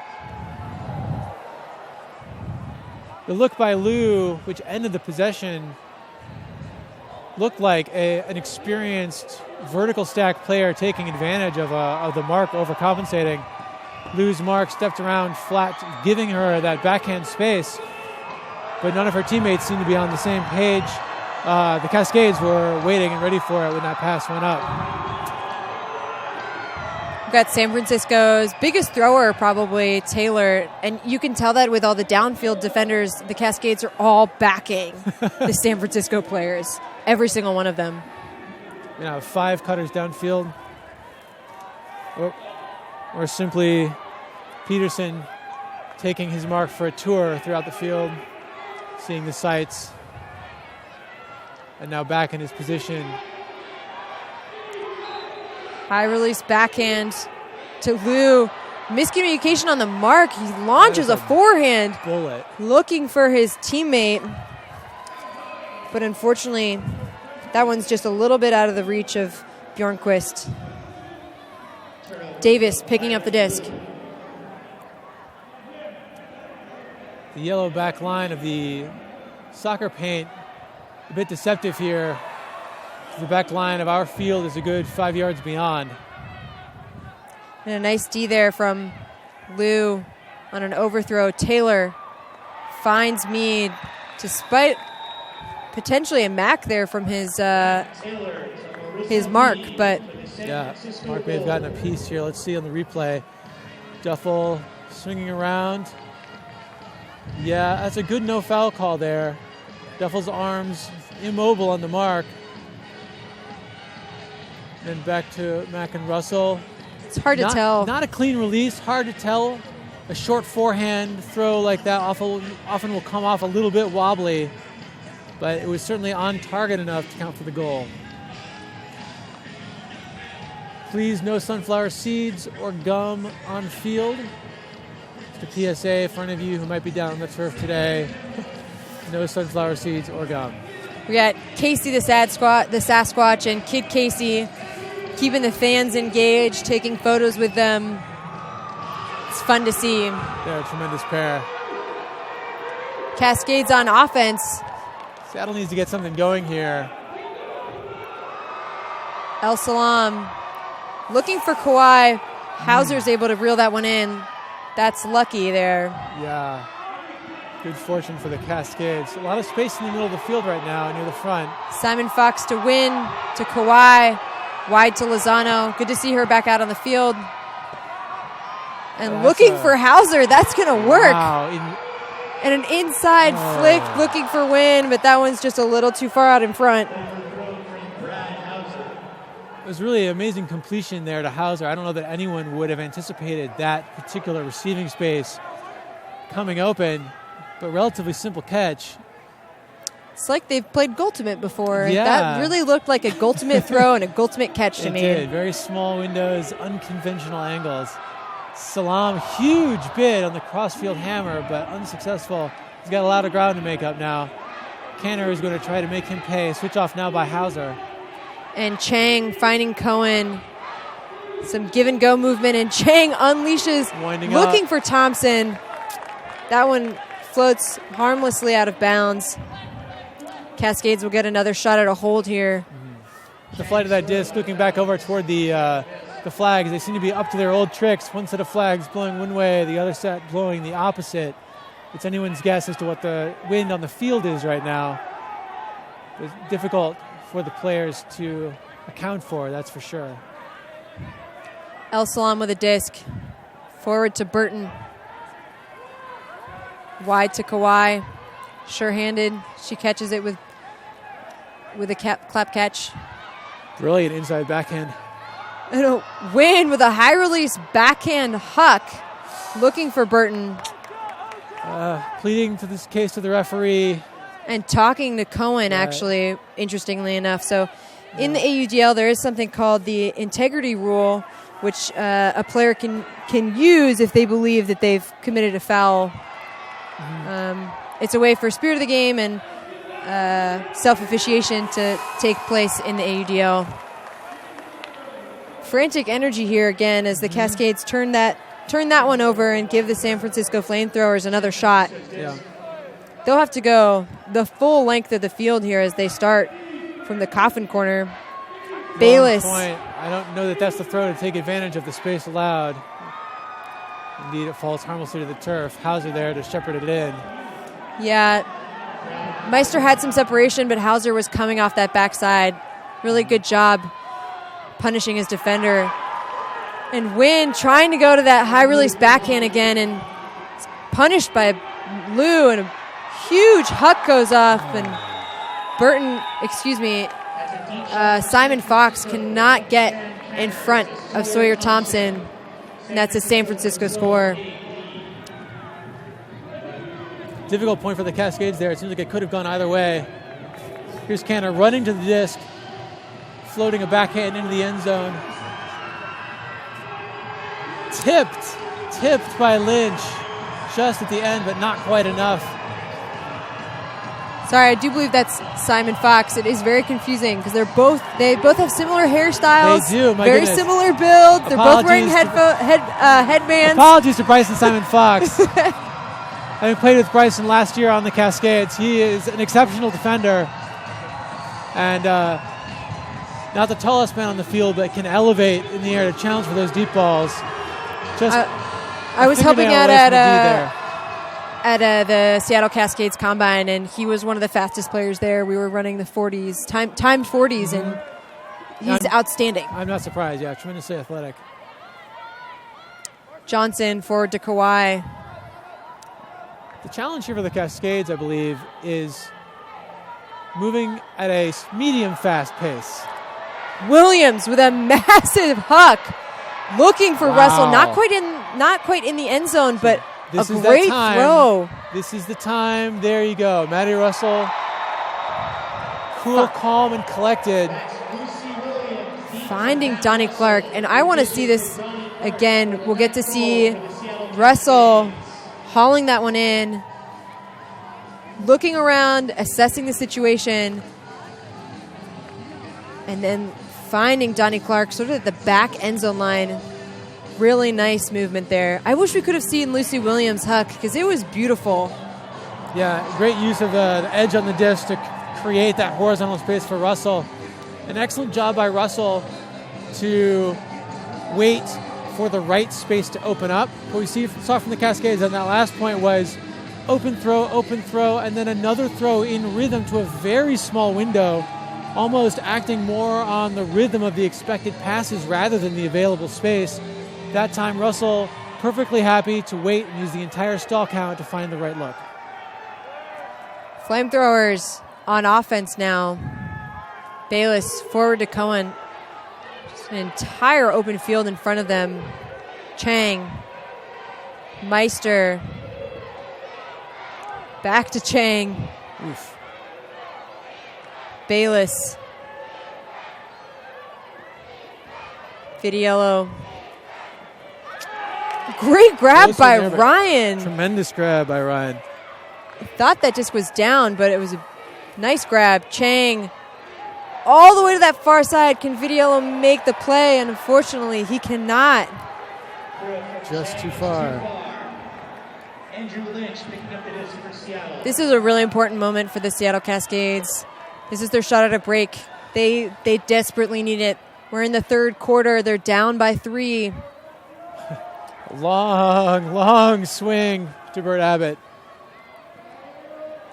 The amazing thing about these wide field dimensions, you can almost throw what constitutes a huck or a long, deep pass sideways. And authoritative run through D there from Meister. And Chang's throw just a little too far in front of Bayless. Wow. And Lynch launching a backhand. El Salam versus Bayless. And El Salam can't quite come up with it. makes an attempt. I'm sure that's disappointing for El Salam. He has made a career out of spectacular grabs on throws just like that, but not quite in the cards this time. Bayless to Ryan. High release to Cohen. We've seen a lot of high releases tonight. Cohen, big backhand, looking for Canner. There's Duffel. There's oh goodness, Vitiello, and a lot of contact there. I'll be very interested to see what the referees rule on this play. 16 clearly caught it, was clearly moving into the back of number 32, Alex Duffel, and then seemed to drop the disc as he tumbled to the ground, but I don't believe that it was direct contact with the disc by Duffel that would have stripped the disc and allowed San Francisco to maintain possession. But looks like referee's ruling is San Francisco disc. Very difficult call. Yeah, that's a difficult call. There's a lot of things going on. It almost looked like Cohen, when he released the disc, was also calling for a foul. Interesting. So there's a lot of things at play. Really what I'm happy to see is that Vitiello is getting back up. We saw Sam Harkness go down in the first quarter off of a play similar like that, and he hasn't come back into the game. Shake and bake there. Yeah. Bayless with a disc, looking back to Vitiello, and that's a score. San Francisco FlameThrowers with the hold. San Francisco holds. San Francisco holds. We'll see this. His quick moves from Bayless there, finally getting his defender to bite the wrong direction. Nice swim move. Towing a line that wasn't quite there. And a nice back cut to the middle of the field. Incredibly hard to defend. Very hard to defend. I believe it was Vitiello did an excellent job there of creating horizontal space to the side that he could then use as he cut back to the middle of the field and create an angle for his thrower to hit him. Very simple break from Bayless there, almost just a straight up the field throw. Got to give a quick little shout out to Vitiello. I went to college with him. We were both graduates of Tufts University. Oh, my goodness. Love me some Tufts. But back to the action. We have Kawhi forward to Johnson, Lozano. Cascades really making it a point to isolate their women in space. Back to Johnson. Forward to Simon Fox. Looking to get that backhand off, but I think the Cascades have very reliably gotten to midfield off of their side stack flow from the beginning of a point. It's in this area where San Francisco's D is able to successfully cloud up the works. Great blading flick. Mid-range huck there from Burton to Simon Fox. And that's really made possible because Kawhi, you see here, she's being double teamed. She uses her height to get over those two defenders. An easy throw to Burton. And then as you see, Simon Fox just sprint to the forehand side. Tremendous hammer there by Kawhi. She has an excellent, very strong, very accurate hammer. And then you see a great look-off pump fake from Burton, and then stepping back, pivoting and delivering the flick on target to Simon Fox. A little discussion after the play there, getting on the same page. Johnson stepping in to offer her opinions on the subject. And we're back in the action. Pull from Lynch. Taken by Bayless. Forward to Lou. First vertical stack I think we've seen from San Francisco. And they seem to have decided that was the wrong idea. They're out of it already. Spreading immediately across the field. Canner to Thompson. To Mead. The bidding ID, but Meister. High release flick. Oh my! Looking for seeing eye Canner. Backhand over the head of Lynch. And Canner looking for Lou. A beautiful shot. Oh, it just floats into her hands for an easy hold. That's there really for an San extraordinary Francisco. throw by Canner, and really nothing that Abbott could do on defense there. That back corner is not a space that you can really defend because it just concedes too much else of the field if you're trying to take away that little corner. But that was enough for Lou. Canner and Lou to find a goal. Yeah, and they're celebrating there on the sideline too. mutual incredulity, perhaps. We do want to give out a shout out to one of our sponsors, Eric. Early Recognition is Critical is the official charity of the AUDL. They teach kids about body awareness and cancer symptoms through ultimate clinics around the country. Learn more at earlyrecognitioniscritical.org. So with 2 minutes left here in the third quarter, Cascades really looking to get on the board and mount a rally here to take some momentum into the fourth. Kawhi to Williams. Massive backhand looking for Lozano. Taylor's in the area, and Lozano gets a hand on it before Taylor can make it. So there's two things I want to point out there. First of all, we'll have a look at this tremendous deep look from Williams. Waiting, calculating, and unleashing. Unleashing across the field. I did not see the space until she threw it there. Tracked down brilliantly by Lozano. And I'd also like to call out Mac Taylor for pulling up on what could have been a tragic bid had he launched to try to block that pass. I often say to my co-competitors that on the Ultimate Field, we are responsible for each other's health and safety. And Mac Taylor was certainly his opponent's keeper on that play. Well played by him. Yeah, it's important. Shout out. Body control and safety of your own teammates and your opponents is an important part of our sport. Chang up to Vitiello. Thompson isolated in space, gets a nice underneath. Forward to Ryan. Nice double team here by Cam Bailey, but Chang secures that catch. Backhand break to Thompson. Wow.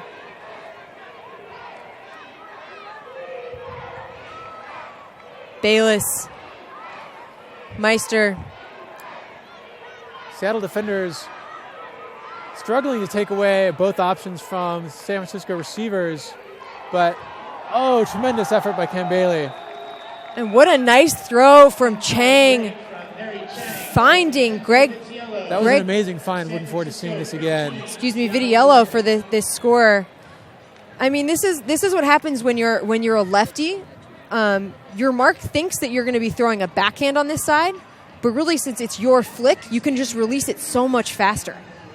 A tremendous find there. Yeah, sees the space, no hesitation, ripped on a rope down the middle of the field. If you have any questions or any comments, feel free to tweet at us at QXHNZ and at Jockeye the Fish. Feel free to also tweet at the Seattle Cascades as well as San Francisco FlameThrowers. They're keeping everybody up to date with the score for those that can't follow on the live stream, as well as catching behind-the-scenes photos and videos from the sideline. So check that out. Johnson, forward to Burton. Same vertical stack here from the Cascades. Trying to isolate players in space. El Salam to Hauser.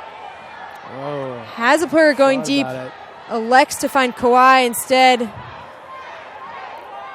Kawhi with a hammer dump. Oof. To El Salam. All the way wide to Johnson. Inside to win. I really love that throw from Johnson. Such a quick release. Johnson, excellent break thrower. And willing to look upfield for an extra moment for that opportunity. She has the skills to find it. Johnson to Burton, back to Johnson, and then finding Donnie Clark. Just every other Johnson. She's everywhere on the field. There you go.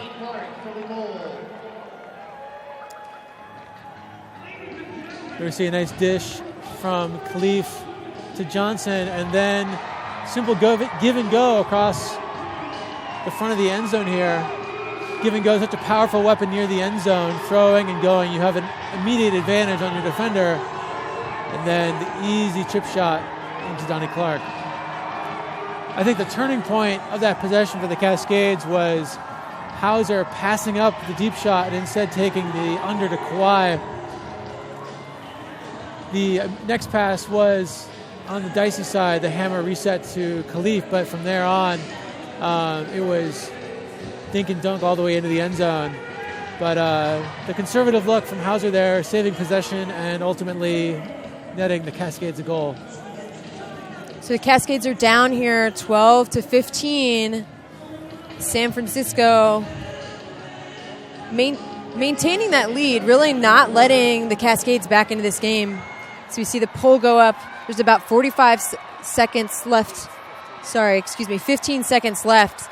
So we'll see what San Francisco will do here with the time that they have, and if the Cascades can stop anything. And here we have Khalif getting the block. My goodness. To Smith Bailey, and that's a break for the Seattle Cascades. This is what I get for checking Twitter. I missed that live. It blocked right off the pole. Chang's Thank you, throw. Fulcrum Media, for the replay. Chang's throw a little bit ahead of her receiver, and El Salam makes that catch, finding ID. Doesn't really get any better than that, easier than that, I should say. A quick movement and then a tremendous backhand around from ID into the end zone. That may be the crack of daylight the Cascades needed to get back into this game. San Francisco has been really not giving them any headroom. The first break since, I believe, the first quarter. I think so. So San Francisco here on offense, they'll have just a couple of seconds to work the disc, the full length of the field, try to get a score. I'm not really that surprised to see Davis and Cohen really isolated in that deep space. And unfortunately, they're not able to get that throw off. The end of the third quarter. And that is simply the end of the third quarter. Your Seattle Cascades 13. We're going to be taking a quick commercial break. We'll be right back. Stay tuned.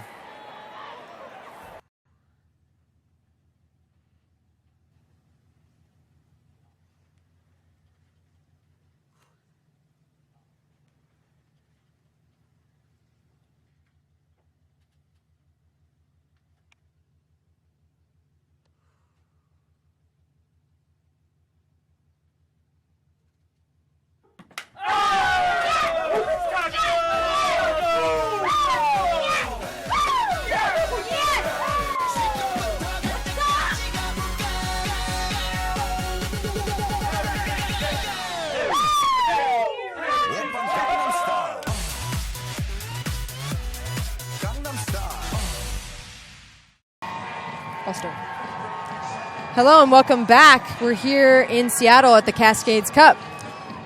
I'm Michael Caldwell. I want to give a shout out to one of our partners, Rise Up. Rise Up is Ultimate's first professional instructional video series. They empower players, captains, and coaches to improve. If your goal is to become a better Ultimate player or make your team better, visit riseupultimate.com. I've been fortunate enough to be teammates with Mr. Rise Up himself, Mario O'Brien, for the past several seasons, and I have to say he really is an outstanding teacher, an outstanding teammate. He has a knack for finding ways to communicate information that help you improve on the field. He did that for us last year, and I really recommend his work and Rise Up. Giving that personal touch to our sponsor shout-outs. That's what we do here. Not only I am a caster, I am also a client. So we're getting a really nice look here down on the sideline thanks to Callie Ma as well as the Fulcrum Media video crew.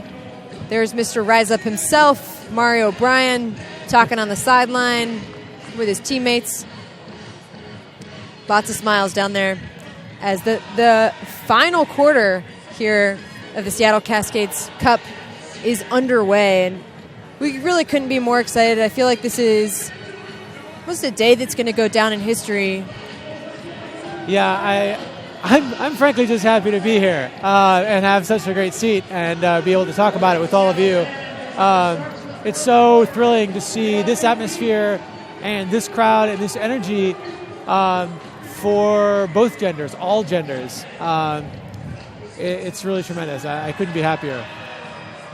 Yeah, our hope here in Seattle is to get more female-identified players on the field and hopefully set an example for for franchises all across the country for this to be something that's viable for other communities and be the leader in that way. So certainly hope so. big day here in Seattle. San Francisco on offense, back to the action.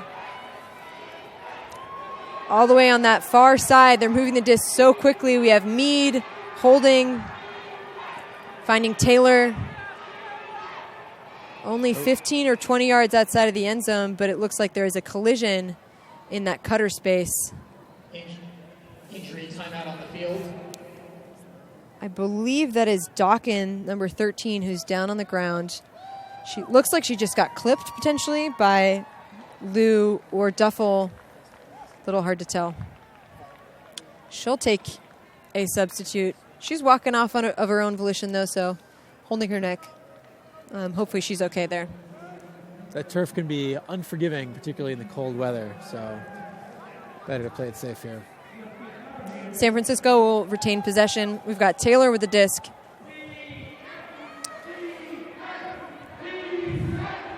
Maddie Russell now tightening up a little on the mark. Two long wingspans battling back and forth.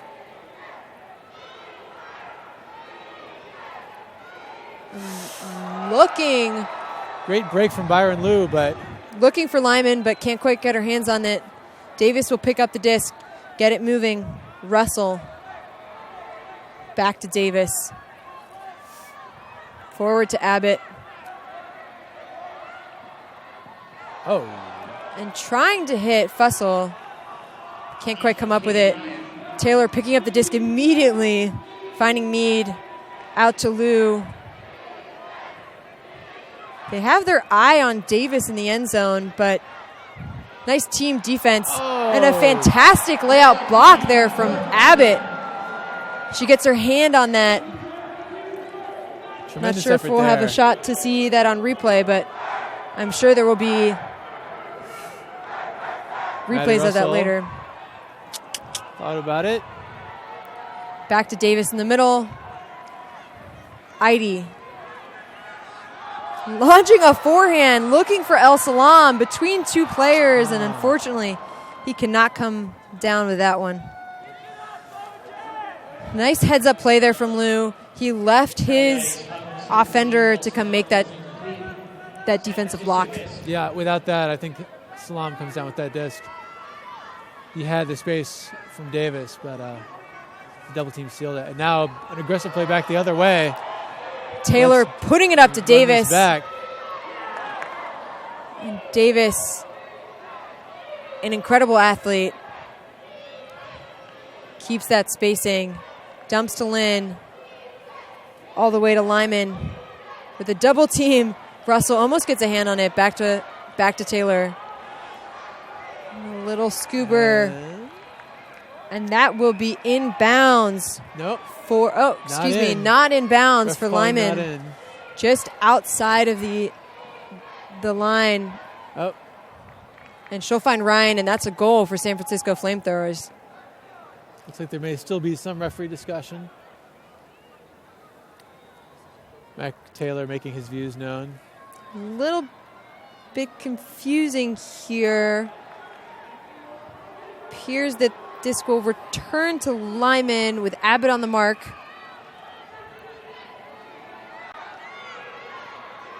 Excellent defense there. Nice defense. Russell and Taylor sneaks it past El Salam to find Davis with the score and the spike. San Francisco. San Francisco 16, Seattle 13. We'll see this one again. Lyman putting it up just out of reach of Russell. And with that double team coming into play, it sort of opens up a little bit of space. And Davis comes down with that one.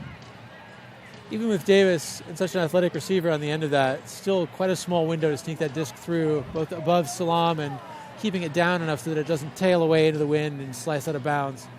Well executed by Taylor. This Davis-El Salam matchup is really fun. I think they're both players that really excel in the air. Mm-hmm. We've seen that from both players. Mm-hmm. But they're also very skilled throwers. And so they've been able to be threatening with the disc in their hands as much as threatening in the deep space. Yeah, it's definitely being a very exciting matchup to watch. I hope we get to see it for the rest of the Kawhi game. to Clark. Burton. Looking for Kawhi deep. He's got a lot of mustard. That one's just a little too far out in front. Kawhi can't make up the difference. You could see Burton surveying the field there with the disc, wondering who was going to be that was going to go to the end zone for him. Kawhi put her name in the hat. Cascades need to get this one back. They're running out of time. They need to be efficient with their holds. Cohen to Chang. Beautiful break throw from Chang to Meister. And then to Cohen. Oh, and my Clark goodness. Jumps in the air. Hand Gets the block. And a scream of pain or rage or enthusiasm from Donnie Clark. Not his throwing hand. I think enthusiasm, because he's still out there. So he's very excited. If it was too painful, those hurt though. You pay the price for the glory of hand blocking someone's hook. Kawhi finding Burton. Bayless attempting a play there, but too much contact. Burton using the walk forward to set up what he wants. The Cascades now in a vertical stack formation. Burton looking to break the mark here. Disc is live. Burton finding Johnson. Johnson with a give-go. Chang step for step. Nice Really defense from Chang. Not a lot of daylight. And a fantastic block from Meister. Kawhi going for her signature low-release backhand break. Meister says no. Meister and Kawhi also play for the San Francisco and Seattle club teams with a storied rivalry, so they know each other very well as players. Chang boosting a backhand, trying to find, I believe that's Bjornquist, but Williams gets in the way. Hauser picking up the disc. Up to Kawhi. Cascades need to have a hold here. San Francisco marks really sagging off a great deal. A good 10 yards at the moment. Johnson to Clark. Clark looking for Burton, and that one's just a little too far out in front. I wonder if at any point we'll see a timeout here. It's been a couple of possessions each team. Yeah. You can see that the legs are getting a little tired. Defense is certainly giving them space. Offense is not dictating and setting up cuts as efficiently. Bayless is determined to play this one. Cohen back to Bayless. Over to Bjornquist. Nice fakes there. That was a great break of that double team. San Francisco finding little yards on the edge here. Trying to set up bigger chunks, but... Thompson back to Bayless. Soft over the top to Lou. Good vision there from Lou to find Cohen.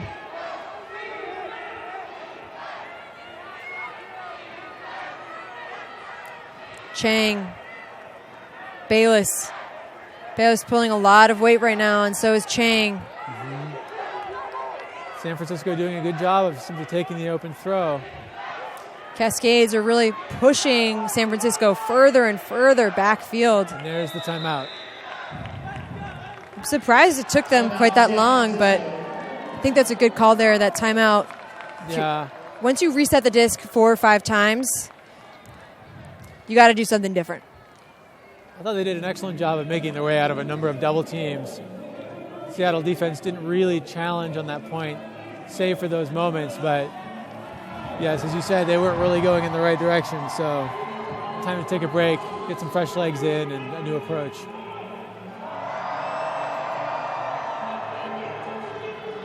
Looks like some fresh legs for Seattle as well. Want to give a couple of shout-outs here. We got some fans that are tweeting us. Looks like there's a Colorado Springs watching party. The U.S. World Games team is watching us currently. Hi, everybody. And then we've got Kira Lou, who's tweeting us from the Bay Area. from #BarsBackyard watching the game. So we're really excited to have this many people on the live stream. I heard it's upwards of 500 people. So thanks for watching this, consuming this media of male athletes and female athletes. It's really important for us to be talking about gender equity, talking about why it's important and what this game means. So let's keep having those discussions. Just north of 700. And Luke Johnson in my year is saying that we're upwards of 700, and that's fantastic. Thanks for everybody who's been watching and sharing. Let's get as many views on this as we possibly can. Back to the action. Got Taylor. Fortunately, it sounds like he started before the whistle was blown, so there is going to be a yardage penalty. Slap on the wrist for that there. Taylor. Now the disc is live. Finding Dahlman. I love this Taylor-Maddie Russell matchup. Yes. Long players, physical players. A joy to watch. Russell picking up to El Salam. Finding Abbott. Wide to Simon Fox. Idy. Creating space on the weak side there. Double team. Yards. Again, that hammer out of the double team. It's been working for Seattle all day. Simon Fox to Davis. A little bit of confusion here. Excellent dump defense. That's going to be a turnover. Unclear exactly what's going on. Perhaps a pick, perhaps. That's a D for recent B. Either way, some excellent defense from San Francisco there, putting a lot of pressure on the Seattle Cascades. I wonder if this will be an integrity rule call. There was some confusion there, but Simon Fox and Dahlman getting tangled up. Yeah, there was a very tight D on that first upline dump cut, and there may have been some excessive contact on that play. I think it actually did end up being a pick. So Seattle retains possession. We've got Davis with a disc, looking for Abbott. Instead, finding Idy with a bidding Lynn. And Idy with a nice flick to El Salam, who was just waiting in the back of the end zone. That was an important point for Seattle. Absolutely. Oh, tremendous bid. I was really excited to see the outcome of that one. Live, you could see her accelerating into that block. And then El Salam getting up for an uncontested score, but it only takes one easy one to get a good player in rhythm. Seattle still lurking here within striking distance. Down 16-14. But it's going to take a San Francisco misstep at this point, I think, with just under 4 minutes remaining. It's really down to the wire. I mean, I think it speaks to Seattle and San Francisco having talented players that are male identified and female identified. This is a contested match. It's a close game, and it's fun to watch. It's exciting to watch. San Francisco, Bayless, Lou with a lot of yards underneath. A lot of space for Lou. Finding Vidiello. Thompson. Back to Vidiello. Thompson. Slashing cut there. Looking for Lou, and that one's just a little bit out of reach.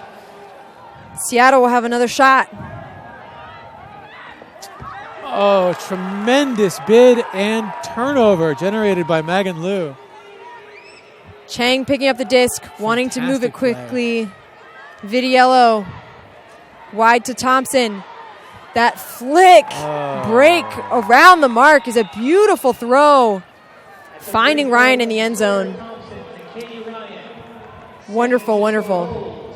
I feel like the story of the second half of this game has been San Francisco's ability to deny Seattle easy yards. They're able to contest passes that you might normally expect to get for free, little yards that set you up into position to take bigger swings. And that initial pass in Seattle's possession was a great example. San Francisco has been getting that equivalent pass for free pretty much every possession. But that time Megan Liu contested it strongly and was able to generate the turnover right away. Not much time left here for the Seattle Cascades. A couple more shout-outs via Twitter. Shout out to the Castro Playhouse. Don't know what that means. And apparently we've got upwards of 800 people watching. So if you're watching, pull out your phone, open Facebook, share the link. Let's make that number way higher. Let's get more and more people watching. Back to live action. We've got Williams with the disc. A lot of contact in that up the line space. Whoa! That disc fluttered, and a tremendous catch by Hannah Kwai. Mind-boggling. Scientists are baffled at how these passes are completed. I'm speechless. There is an incredible sequence of events there. A beautiful shot from Johnson that Kawhi picks up off of the ground. Really off the probably. turf. We just caught the tail end of it there. And then a beautiful backhand huck looking for Burton, who seals out Davis. And then a simple flip that Burton will put into the end zone. But not before a interesting spin move into the backhand there. And looking for Abbott. Davis closing. And here's another example, I think, of Davis making a calculated decision there to pull back. Yeah. Yeah, it wouldn't be uncommon in another game, perhaps, to see a gravity-defying but injury-inducing bid on a play like that. Glad to see everyone still standing on the field right now. 17-15, San Francisco. Bayless receiving. Vitiello. Forward to Cohen and a near block from Russell. Maddie Russell has been setting that up for the last 5 points, but couldn't quite convert. Meister to Vitiello now. San Francisco marching up the field. Bayless back to Vitiello. Back to Bayless. Content to pass it between the two of them. Yeah. Chang looking for Ryan, and that one's just a little too much. There. Appears that there is a timeout call. Interesting in that situation. I wonder how it feels as a player. You've just put in the work to create that turnover. And there's almost a little bit of tempo, right? You're like, we got that turn.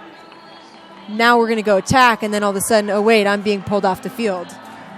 Yeah, I think that's an excellent point. And sometimes you're grateful for that timeout.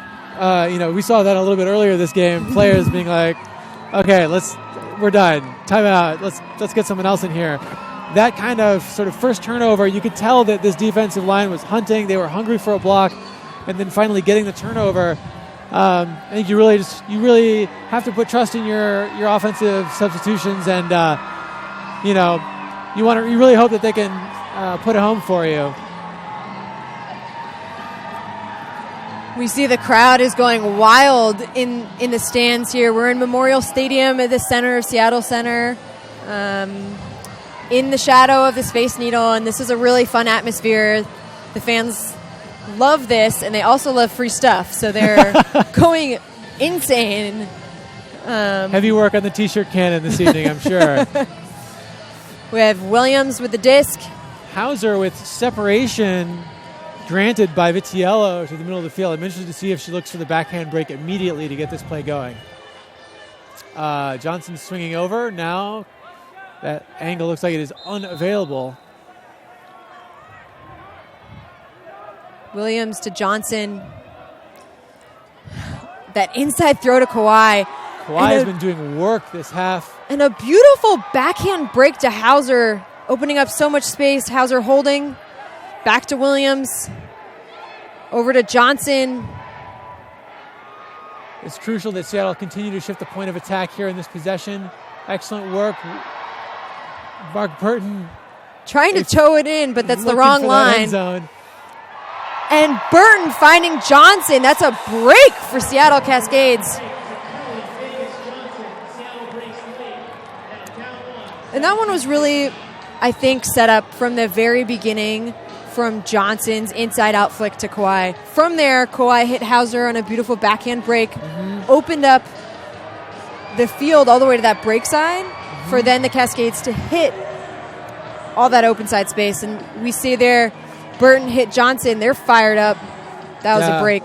I definitely agree. The position of that inside break to Kawhi was such that her backhand break wasn't even really a break. She didn't have to do any effort, just turn to her backhand and throw into the open space.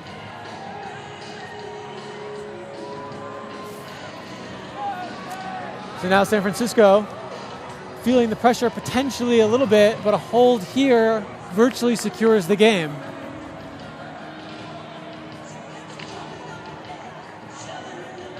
They've proven that they can move on tempo, on rhythm, and take easy yards earlier in this match. Can they do it here?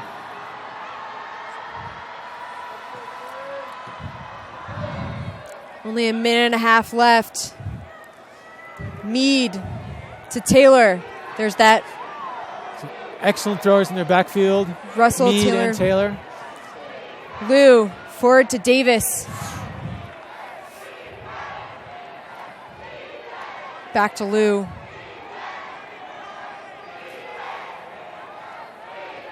Quick movement here. We have Leiden with the disc. Taylor. San Francisco slowly moving up the field. That's Lynn close on the sideline, within inches here. I'm interested to see the Duffel Davis matchup. Perhaps anticipating they were going to try to play small ball at this point. And a flick. And it pays off. Taylor running out of options, was going for the fadeaway to Davis, and it looks like it may cost him his life. No, a little contact on that play. Hard to tell. It looks like he's holding his side. We'll see here one more time. Oh, hard impact. Potentially. Devil's fired up, and then the adrenaline fades. He's walking off the field. He's all right. Yeah, it just looked like a great defensive play there. Yeah. And a timeout called by the Seattle Cascades. Seattle Cascades timeout. Well, this is, I think, the situation that we were all hoping for. We started this game. Less than 40 seconds left and a 1-point lead. I'm really looking forward to this next possession. Yeah, and so, MC, what will happen if we end in a tie? So in the AUDL, a tie at the end of regulation results in an additional 5-minute overtime. Haven't done that a whole lot as a player. I believe we had 1, maybe 2 overtime games last season with the Cascades. And double overtime. It's a universe point situation. Apparently, it's what Luke Johnson is telling us here in the box. Dropping knowledge here on the broadcast booth.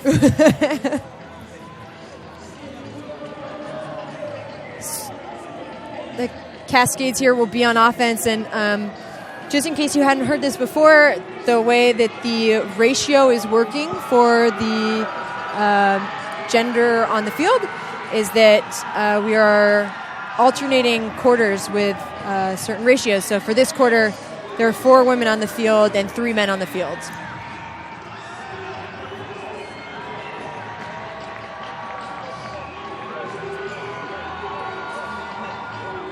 We got Johnson picking up the disc. I anticipate an inside flick to Hannah Kawhi.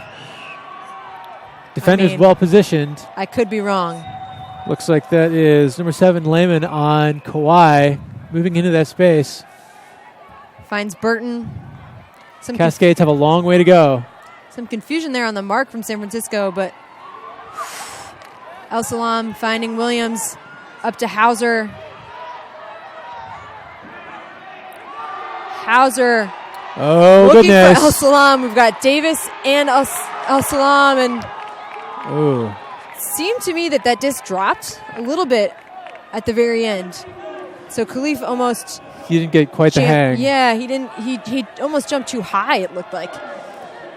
And that, so we have ladies Cohen and gentlemen, launching to El Salam. And that's a great game. San Francisco come away with a win on the road, 17-16.